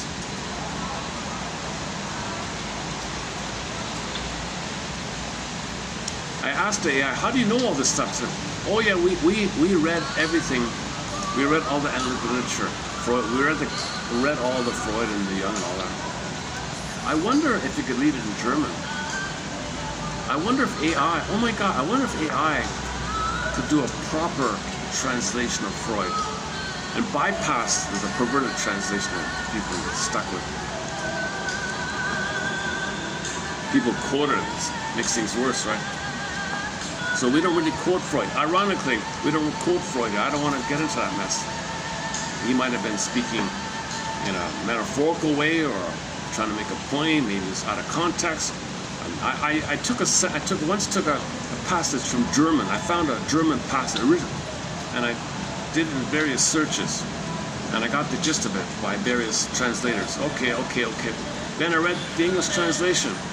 Oh man, what a cynical thing. They took some little thing, they cherry-picked something and blew it up to something else, and it took away like screen memory there. So you lose it. Acting out replaces memory with deed, performing tantrums that express a need. Analysis replaces misery so deep with common unhappiness that you can keep. Free-floating anxiety has no name or home. It grips the chest wherever you may roam. The omnipotence of thoughts is a childlike trap, believing wishes alter nature's map. You think your angry thought caused them? You caused this? And carry hidden guilt beneath the sky. Okay, with omnipotence, okay, one theory about this, if babies wish something, that something bad really did happen, they may think they caused it. And they feel a lot of guilt like that. That's the theme. That's one of the messages of the Spellbound film. The guy was really a criminal, but the young shrink was just starting out. No, you believed it because you thought it, but no, I really. So they're confused. And then the flip one.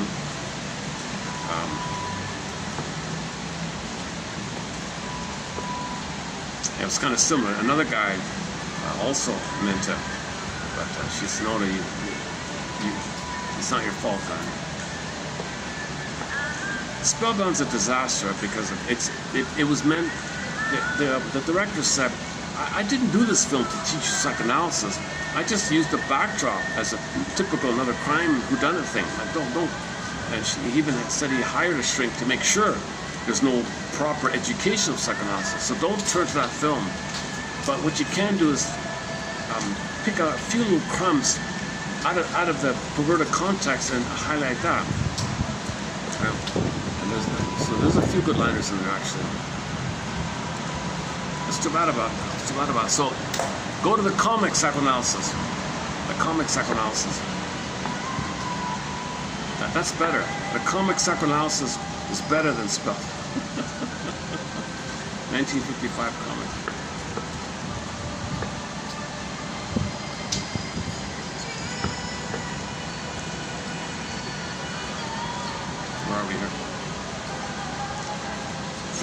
Free-floating anxiety has no name or home. It grips the person wherever you may roam. Undoing is a magic ritual dance to erase bad thought through a physical stand. Yeah, in the part, remember the previous one? The undoing, you buy the flowers, and it's magical thinking, you erased it, so yeah. Undoing. Where it was, their ego now shall be. A liberation, setting people free.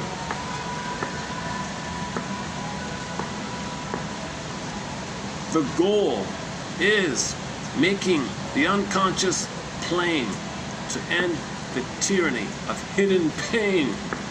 That's not bad, yeah. Those two are good.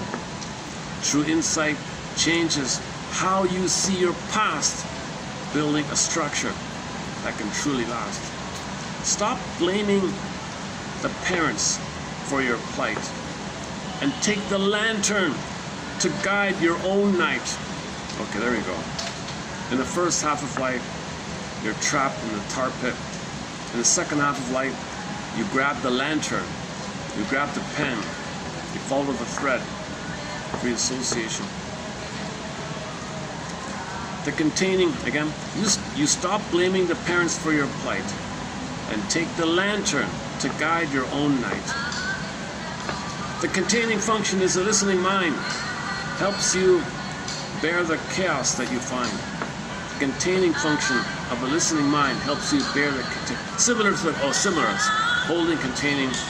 So the caring witness, your friend, makes you feel safe, and he can handle your chaos at the same time. So you feel safe, that's the holding, and he can handle your upsetness, and that's the containing, holding, containing. Similar, a little overlapping. I think the analyst holds your scattered, broken bits until the puzzle pieces slowly fit. You learn to tolerate the mixed desire, the gray areas between ice and fire. All right. Under heaven, over hell. Again, yesterday, Kenny Shields, under heaven. 2 days ago. We analyze the resistance as it grows, tracing the secret pathways that it knows. Every defense was once a lifesaver true, built to protect the fragile child in you. How's it going? Yeah. So you want to thank your defense mechanism. So a recent quote was, in the theater of my exit, you're in the audience watching. You're also the stage director, and you got the script, and you're the one that tells which characters to come on. Finally, your inner child comes on. You thank the inner child for surviving and adopting those defenses. Bring up defenses. Thank you, defenses. Thank you for protecting the child. Thank you, for child, for using those defenses. So you got to thank and acknowledge that those defense mechanisms kept you alive and survived. And then you turn the page. Next one. If you catch yourself in the present using a defense, say, aha, thank you for your service. Don't need you anymore. Thank you very much. Something like that. Every defense was once a lifesaver true, built to protect the fragile child in you. So these defense mechanisms saved the child's life. So when the child spaced out, that saved his life. If he has amnesia, that saved his life. The emotional blood, Pinner called emotional blood goes flat. That saves his life. Either or thinking, that saves his life. Identify with the aggressor. Criticize himself, stay tied. This is saving his life. It makes him neurotic and painful. He's encaged in it, but he's kind of surviving in a compromised, holding way. It's painful. It's the unlived life. When his real life began, no, he's in a frightened cage-like thing, right? So that's familiar. Okay, the first part of the word familiar, family, liar. She lied a lot. Oops.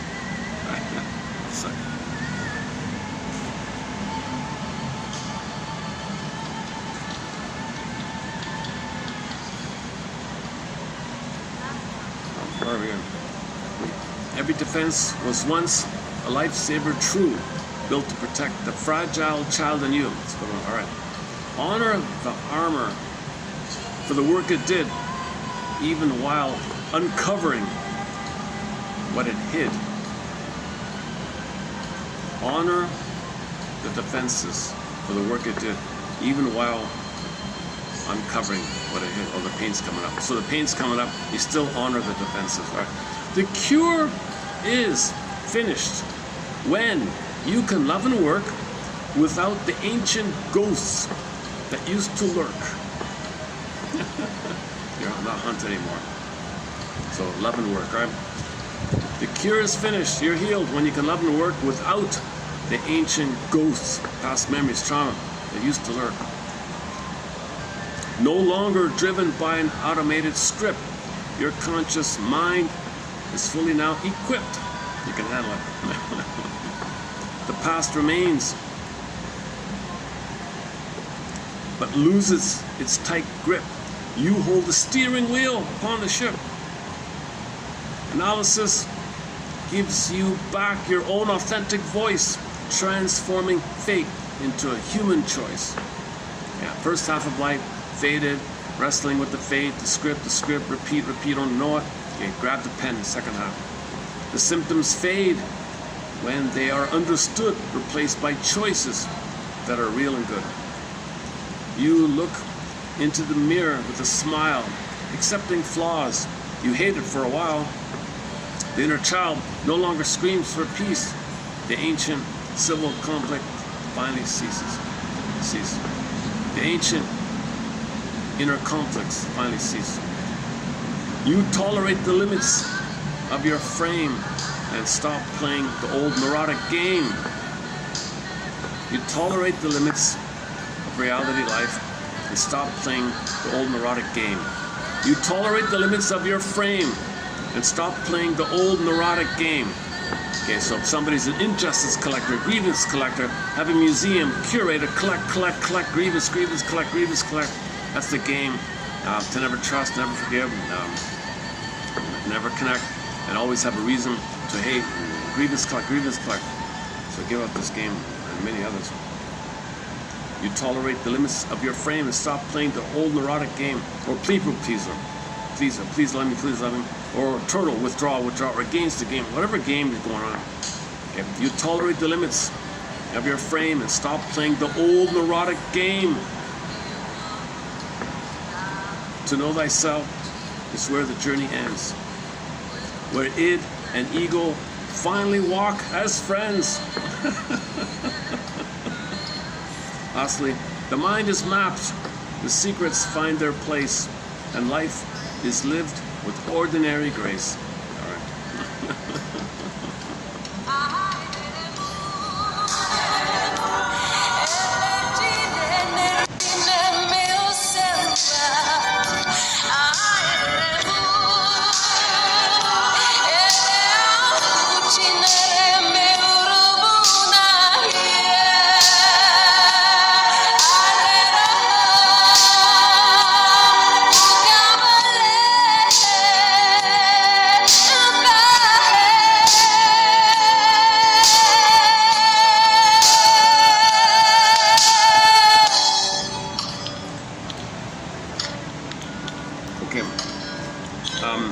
I'm not going to be posting shorts of myself talking about this because I've been kind of anxious a little lately.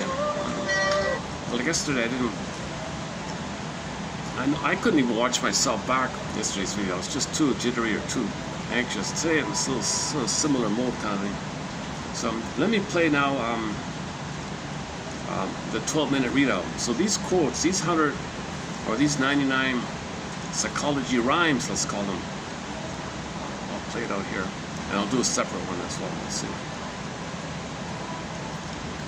How are we doing? Yeah, we got plenty of time. Okay, good. All right.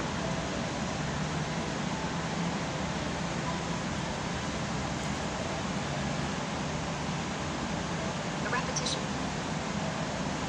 Compulsion. You pick the partners who treat you bad to fix.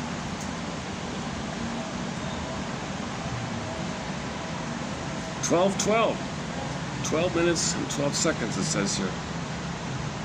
Okay, I'm going to read these rhymes. You like rhymes?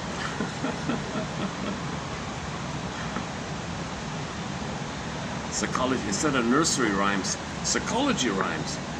Psychology rhymes? Auto-development rhymes? Self-awareness rhymes?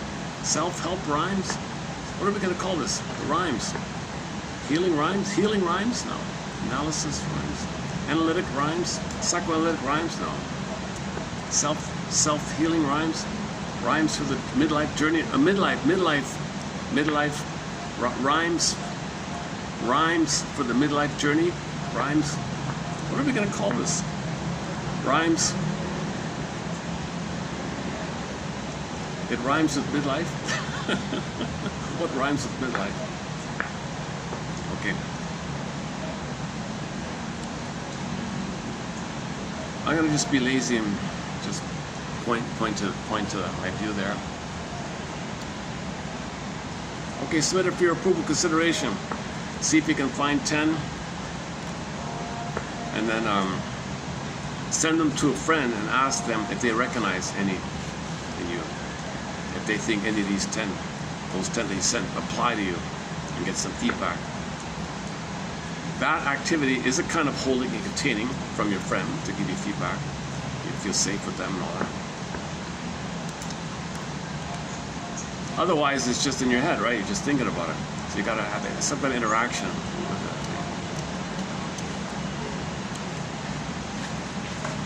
Oops, sorry. And let me double check this. My battery's working. Oh, what a relief. I got this new cord that's working. Oh, I got this new cord. See, I have to bring a brick for the battery. So I have to bring... I'm using a great old phone. This phone is now, what, 7 years old or something? It's a budget element, introductory kind of entry budget phone kind of thing. I got a lot of great mileage. A great little phone. I think these phones are it's one of those compact, small, light as a feather kind of phones. You can't do much, but it's got good. I think it's got good camera and audio. And I've dropped this phone 100 times. It's got scratches. It's got bumps and cracks, and across my screen I got all these lines across it. You don't see it on the playback, but I see all these kind of lines, and a lot of holes on the top all around. Just holding on. The film doesn't switch over to the memory chip, so that part's broken. So all of these films are going to be under 2 hours and 50 minutes. I think it's okay. And I have to bring the battery. Otherwise, it's great. It's still holding up. They don't make them anymore. This is called the Honor 8S. Personally, I think if there's some kind of like museum of cell phones, this will be a classic. This is the best cell phone, smartphone ever made, I think. I don't know them all, of course, but for the price this was and how it's lasted over 3 continents, 5,000 videos, sand, wind, you name it. Even today I dropped it. Okay, let's play it.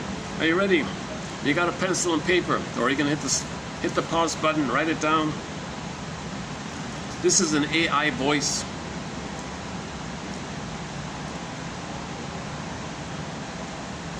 Okay, let's begin. Good luck. Hope you find 10. Okay.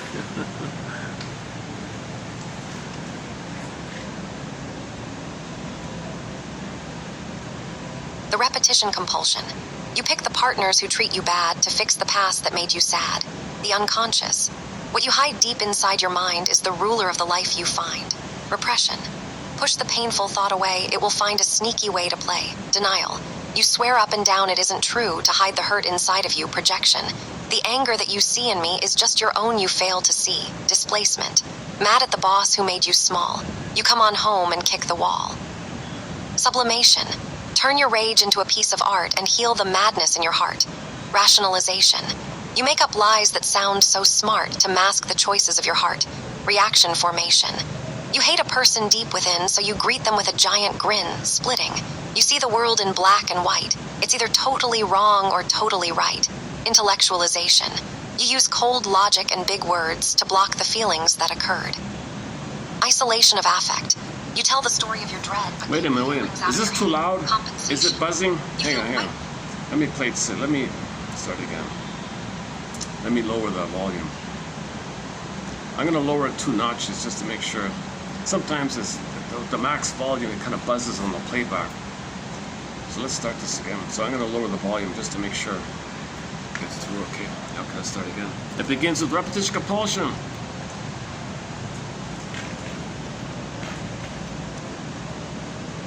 The repetition compulsion. You pick the partners. Oh my God, I can't even hear myself. Okay, let's. Okay. This should be just right then. All right. Take 3.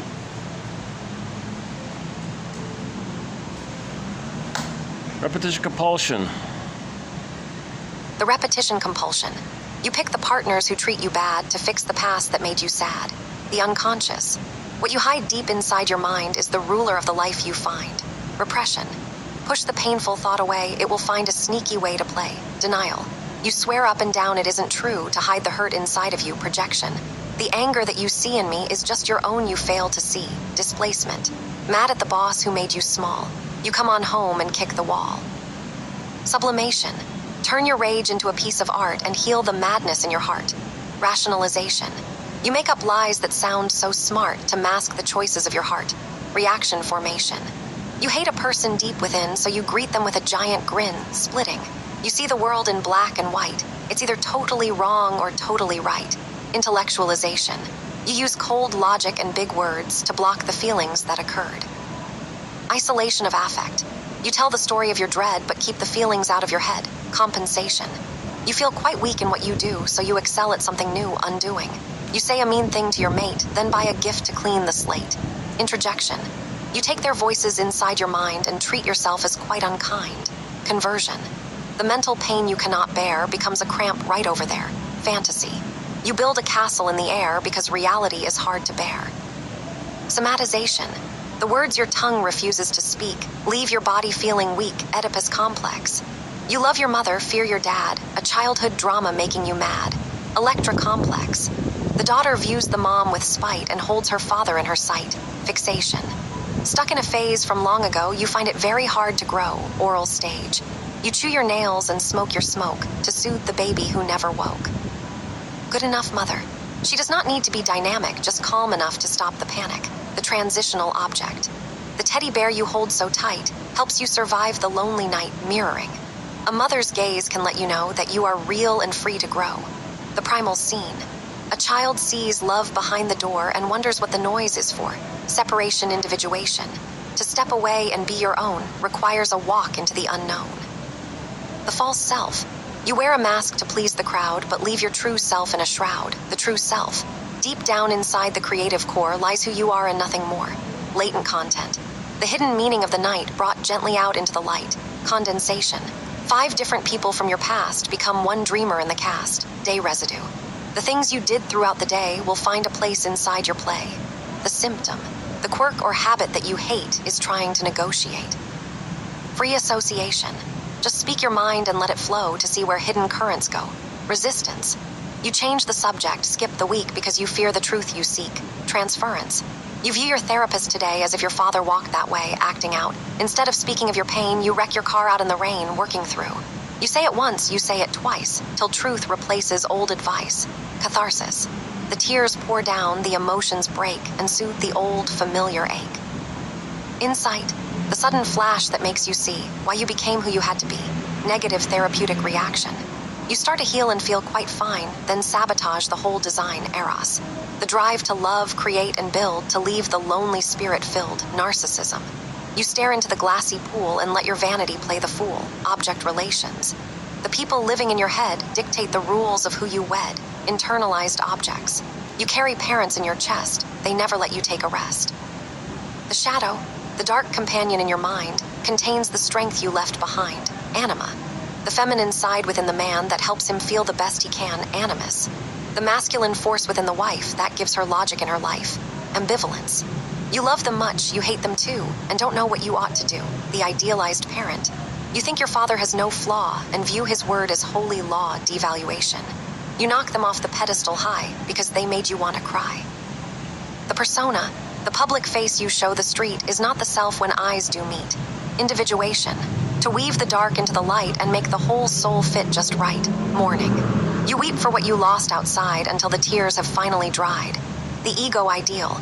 The perfect self you wish to see is who you think you ought to be, holding environment. A safe and quiet space to stay, where fears can safely melt away. Paranoid schizoid position. The world is split, danger is near, and everything is fueled by fear. The depressive position. You realize that the one you blame is also loved and feel the shame, envy. You want to spoil the good they hold because your own world feels so cold. The obsessive compulsive. You line the pencils up in rows to control the wind that wildly blows. The hysteric. You shout and make a giant scene to ensure you're heard and not unseen. The borderline. Please stay with me, but go away. The painful game they have to play. The psychopath. No guilt is felt, no rules apply. They look you straight right in the eye, the mirror transference. Please look at me and say I'm grand so I can feel I rule the land, neurosis. A civil war within the head where old desires fight instead. Psychosis. The mental wall begins to break and reality becomes a fake. Perversion. A rigid rule for sexual play to keep the deeper fears away. The end of analysis.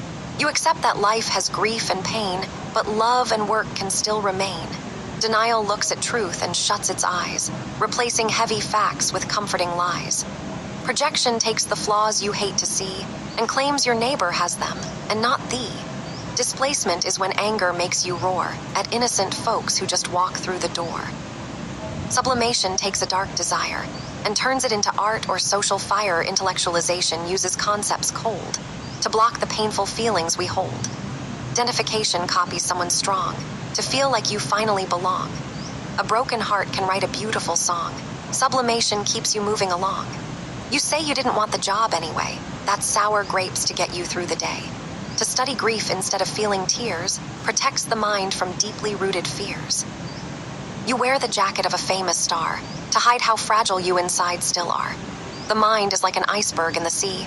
The largest part is what we cannot see. The consciousness is just the tiny tip, while deep desires navigate the ship. Dreams are the royal road to what is sealed, where buried wishes safely are revealed. The manifest content is what you see, the story of the dream you tell to me. Condensation blends two people into one in dreamscape theater when the day is done. Displacement moves the focus of the fright to something minor in the dead of night. A slip of tongue is never just a slip. It shows the truth that managed to escape your lip. Forgetting keys or missing a big date shows how unconscious motives operate. The dream work is a clever, sneaky art that translates feelings from the human heart. Symptoms are symbols written on the skin of battles raging deeply from within. What you omit when telling of your night is often where the truth is shining bright. The dark unconscious speaks in code and sign. It takes analysis to track the line. It has no grammar, logic, or no inside. It simply wants its passions satisfied. Transference happens when you see in me a ghost from your own early history. You treat your therapist just like your dad, getting defensive, stubborn, or real mad. Countertransference is the healer's trap, reacting from their own unmapped internal map. Resistance stops the progress of the cure because the painful truth is hard to endure. Coming late or missing sessions fast shows fear of digging up a painful past. Free association asks you just to speak, without a filter for the words you seek. Say what comes next, no matter how absurd. The truth is hiding in the random word. The therapist must listen with an open ear, avoiding judgment of your darkest fear. Evenly hovering attention is the key to catch the subtle undercurrents floating free. We repeat the past instead of remembering clear, acting it out with those we hold quite dear. The healing happens when the cycle breaks, and we acknowledge all our old mistakes. To love the therapist is just a phase, a repetition of our childhood days. To hate them too is part of the grand design of working through the tangled, twisted line. The oral stage is focused on the bite, dependency, and comfort day and night. Fixation here might make you smoke or chew, or swallow words instead of speaking true. The nursing infant finds their total world upon the mother's breast safely curled. An object isn't things upon a shelf. It is the mental image of another self. Splitting divides the world to good and bad, when keeping them together makes us mad. The good breast feeds and keeps the baby warm. The bad breast leaves it crying in the storm. To change the script, we must examine well the old ghosts inhabiting our inner shell. Forgiveness comes when objects lose their light and become human in the ordinary sight. Integrate the shadow makes you strong. Without it, half your energies are gone. Individuation is the lifetime quest to build a balanced self that stands the test. We hold on to our symptoms with a grip, because without them, our identities might slip. We build grand monuments of self-conceit to cover up the terror of defeat. To speak the trauma is to break its spell and escape the silent prison of our hell.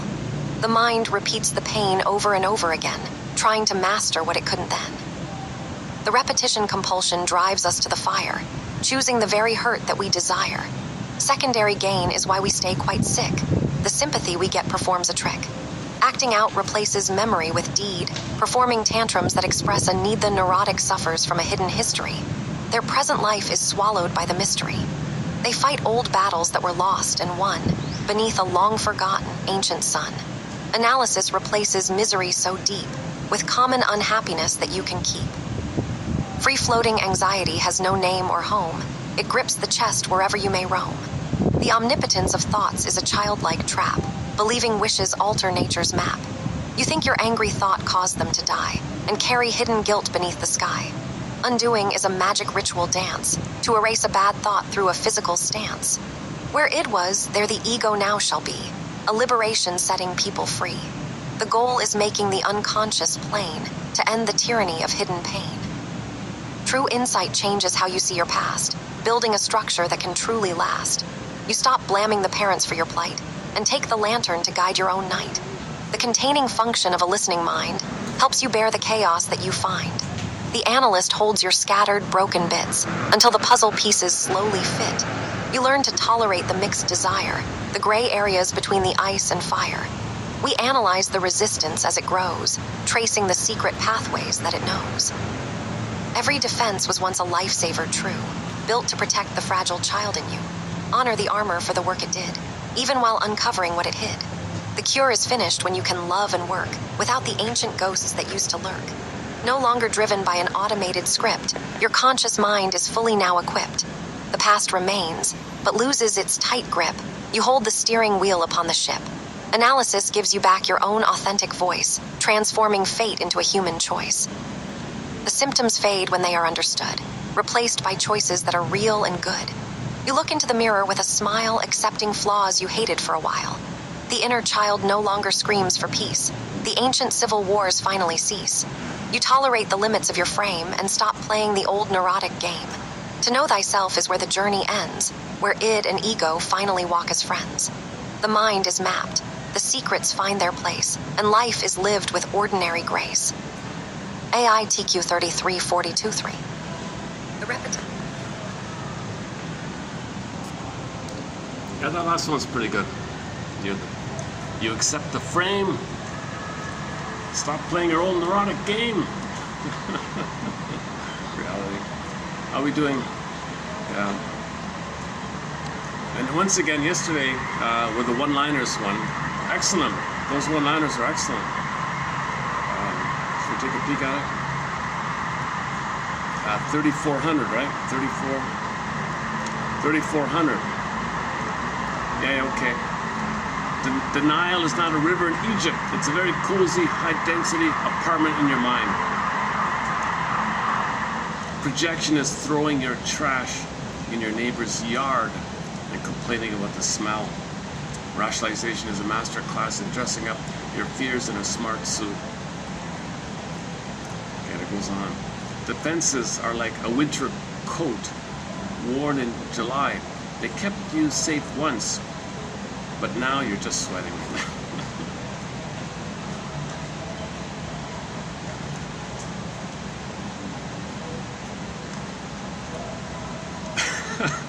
Free association is letting your brain throw up on the rug and seeing what shapes it makes. So just say it out, blurt it out, and see what answers you get. The talking cure works because secrets wither in the light. An interpretation lands when your nervous system says, ouch, but thank you. Or the roller coaster. Fixation is being stuck on a ride that closed 10 years ago. Catharsis is emotional plumbing, unblocking the pipes so the tears can flow. Empathy is feeling the rain with someone instead of shouting at them from the window. Here, I love this one. The mind is an iceberg, and your daily routine is just a seagull sitting on the tip.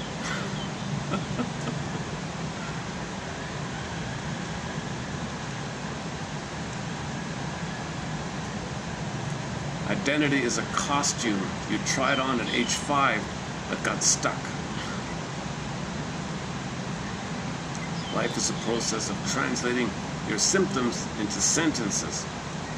Syntax, sentences. Freedom is realizing you can put down the pen, write something new. Every neurosis is a creative solution to an impossible childhood situation. That's another good one. Every neurosis, the baby's a creative genius. All babies are absolute genius, creative genius. Let me put the pin in the collar. Let me think in either or. Let me internalize the voice. and then I'll hold it like that, and then maybe I can work it out. You know. Every neurosis is a creative solution to an impossible childhood situation. Double binds. The baby's in an impossible double binding gaslighting situation. He coped. He coped. He's not happy, but he coped. He survived. And then maybe later on you can unwind it.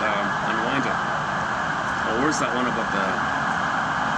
Is that coming up? Catharsis is a good cry with a happy ending.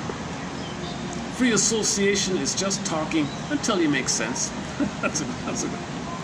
Free association is just talking until you make sense of self. Wholeness is putting the puzzle together without the box. Insight is turning on the light.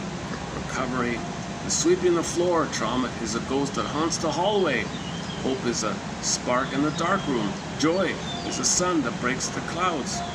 Strength is bending in the wind. Wisdom is hearing the quiet voice. Love is the anchor in the storm. Trust is the bridge over the gap. Heart is the compass we follow. Goal is the star we reach. End is the new beginning. Projection is great. Projection is great for film nights. Terrible for relationships. That's a good one. Intellectualization lets you talk about your trauma in Latin. Jesus Christ. Insight is a light bulb turning on in a room full of smoke. Oh, here, yeah, this one. This I think this is a good one. If you want empathy, if you want to understand why your mother couldn't love you or your father, whatever. Well, here they were fixed. They had a fixation. They have trauma, and they didn't untangle their knot that was made of barbed wire. So think about your mother, think about your parents as being traumatized as babies and children themselves with this barbed wire twisting thing. They grow up into an adult body. How can they be loving parents with all that pain inside? And the pain makes them do stuff that's out of their pain. They can't love in the present. See? Yeah, reparenting is teaching yourself the rules you wish you had. Yeah. Wait, Joseph Barnett makes a big deal about this. In high school, there's a huge betrayal in high school going on. They're not teaching what people need in high school. You gotta tell, at least now, I think now, you gotta tell kids in high school, look, go to the AI search and ask it to give you summaries of different psychological theories. Give me a summary of object relations theory. Give me a summary of Margaret Waller's theory. Give me a summary of Garstein, Masterson, Ogden. Give me summaries of these things. You know, like let them know that they can learn. You know, let them know that the resource. It's a huge resource. Let them know this. A lot of people probably don't think about it. You know, or see, you got to help them question, put it in the right questions. If you just say, "Oh, what do I do?" Or just say, "It won't tell you," right? Enlightenment is realizing the therapist was inside you all the time. There's already a guide in you all the time. Oh, a second. Let these people pass here. Wait a second.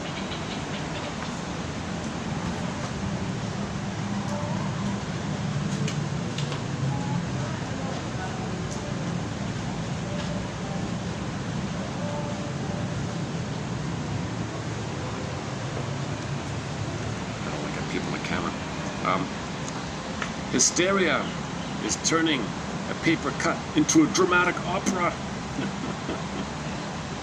Yeah, recovery is a crooked road with great scenic overlooks. Self-love is canceling your subscription to your own inner critic. Closure is an imaginary door you finally decide to walk through, graduating to the school of real life. Yeah. instead of the infantile, waiting, cookies, mother, when's mother gonna love me? Let me see important pieces, please see me. Okay, you're living in the past all the time. Okay, there's more here. I just read a sample of them. You cannot gaslight your own nervous system into thinking it's safe. Rationalization is a master class in dressing up your fears in a smart suit. Awareness, yeah, okay, and so on. Yeah, self-awareness is realizing you are both the messy room and the person holding the broom. Acceptance is hugging the parts of yourself you used to hide in the closet.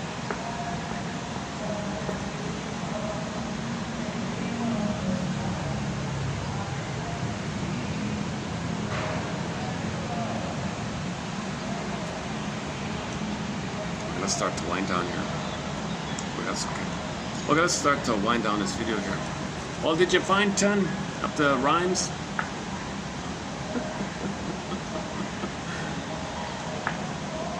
It was a surprise for me. What a surprise. I just typed in, hey AI, can you give me a list of psychology points and insights, but can you put it in rhyme, like do it in rhyme? And woof, there it was. Some of them are pretty good, eh? They're pretty What a great resource. I just discovered this function with AI that it can give you very quickly a summary of what Shrink said. Give me a summary of what Masterson said. It's great. Because it's hard to find the books now, right? The books are disappearing, the printed books. And even the books that have been digitized, many of them are being withdrawn or unavailable even. So that's an issue too. But in 1001 Women's the Mind, there's something a little unique here, because I do have a lot of quotes, or you'll find a lot of quotes from printed books which have never been digitized. Like recently we posted some quotes from Mel Faber's New Age Thinking book. Very hard book to find. I waited, I tried endlessly to get that book. I finally got it. Can you believe it? And I posted many good quotes from it. It puts the whole New Age movement in one book. You can analyze the whole thing in one book. So he did a great job. Mel Faber, he was a professor. I guess he passed away, whatever. There's no audio, no video. All I have is the obituary, this little photo there. Looks like a smart guy and all that. Luckily, he had a protection from his wife, so he was allowed to say all those things. So he spells out the whole New Age movement. And even the description on the book says, this book can totally change how everyone thinks about New Age. The New Age. It's a great book, New Age Thinking. So those quotes you'll find here. Mel Faber, Mel D. Faber, check it out here. His other books you can find. Religion, the Infantilizing Process, the Psychological Roots of Religious Belief, you'll find here. Some of the quotes for that, and he's got others as well. This thing is funny about him. This book about the synchronicity, as I understand, the gist of it is, if there's some coincidence that takes place, you're eager for oneness. So you do, synchronicity, wow. There's some special spiritual things going on. No, you need that. You project it onto the coincidence. Stuff like that, right? He talks a lot about the unmet symbiosis and the merging, the fusion, and he really focuses specifically on unmet oneness and fusion. See, when babies are traumatized, the fusion is symbiotic broken, and you keep looking at it, and you can look for it in various ways in New Age thinking. The transformational, energetic, powerful universe. It's an energizing, transformative, powerful universe that knows you, loves you, stuff like that. You want to align to it. Well, you're recreating that when the baby was nursing, the breast was a powerful, energizing, it transforms you. It's a transformational thing that can help you to grow and be yourself. It's a powerful, all knows you, sees you, loves you. You're just describing the breast in the cosmic screen up there. And people trigger the connection for it and feel a little better for the minute. Things like that.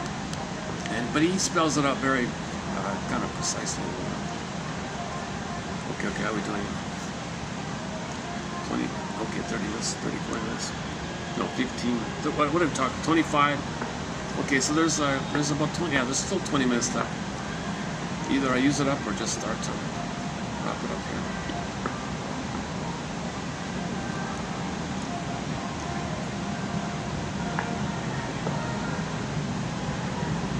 Oh, I found the new song this morning. Yeah, should we try it?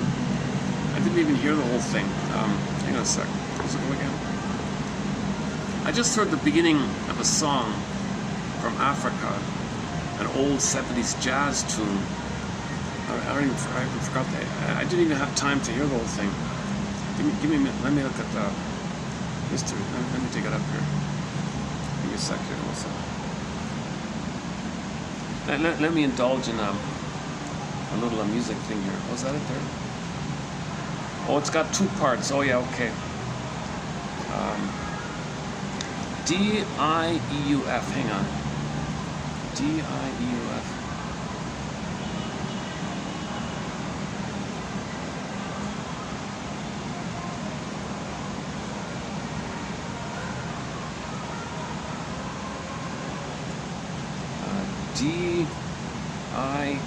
What did I say? D-I-E-U-F. Is that it?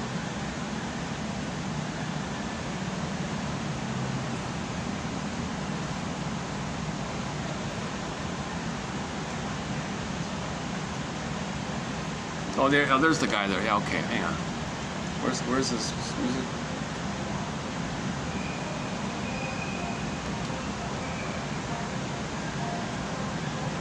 Oh, okay, it's the one with the bus. They're sitting on the bus. Is that it? Yeah.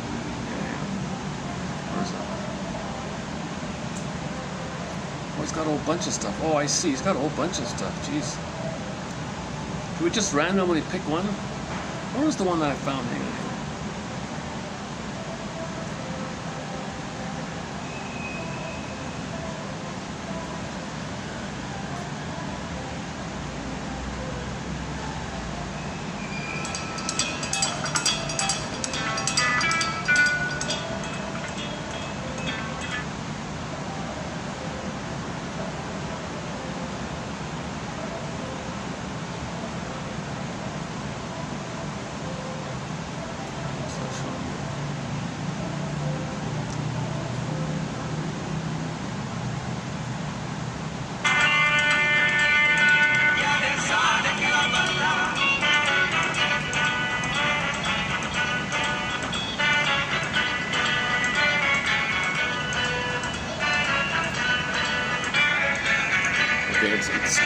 Okay, it's coming up on this one here.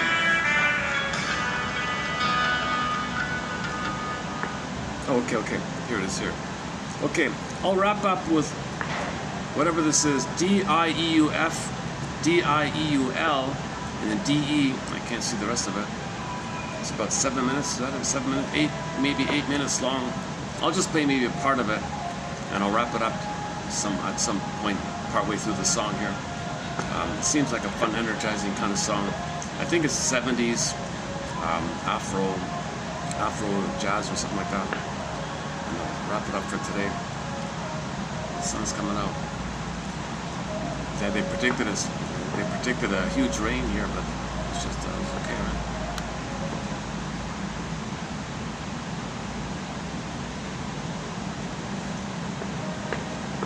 Think about the seagull on the top of the iceberg, right? The little tip, just sitting there, the bird, right? That's like, you have your habits and how important you are. I gotta do these little things, I gotta do this, I gotta do that. That's like the seabird on the ice. Now the ice, all that ice, that's your embodiment, that's your true identities in there, and the flux in your feelings, all the water, the frozen water, ice, frozen water. Oh my God, all frozen feelings like that. There's so much of your vitality, vital self, real self, true self. Okay, it's like the iceberg like that, so kind of buried. You got the little tip there and the ice, a little bit, a little tip on, and the birds on it, and your birds are. So one of the rhymes was, health is when the ego and the id, walk along as buddies. They're buddies. The ego and the id. Hey, ego. Hi, Ed. How you doing, ego?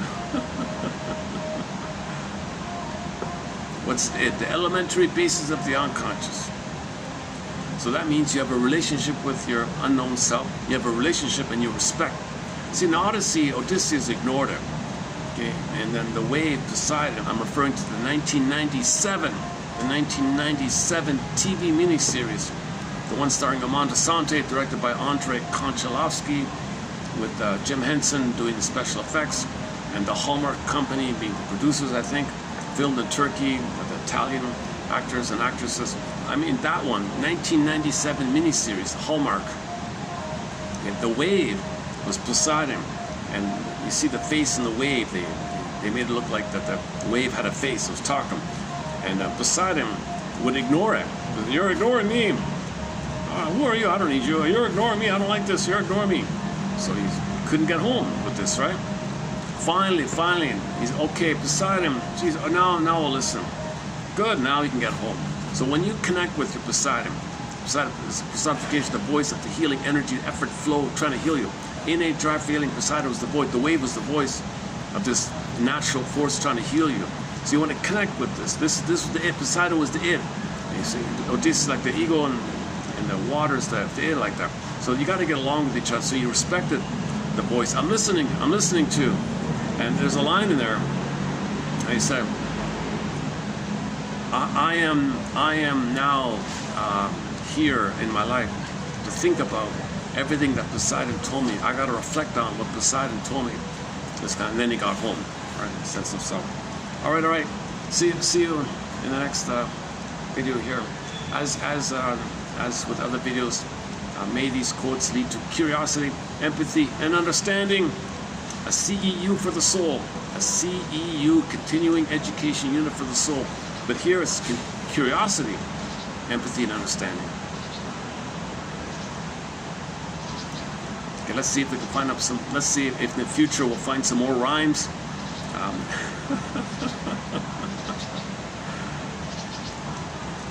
Okay.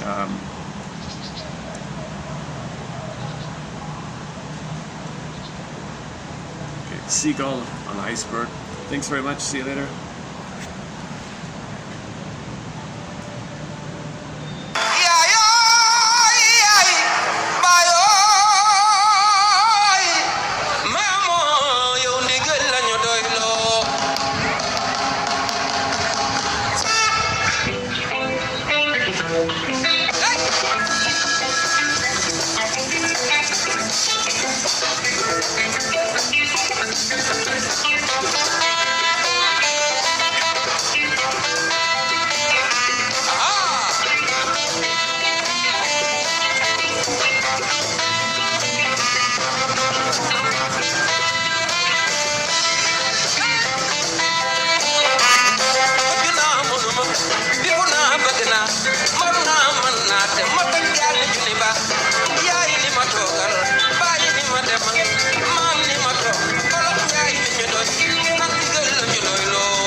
Come on, why you got you love me?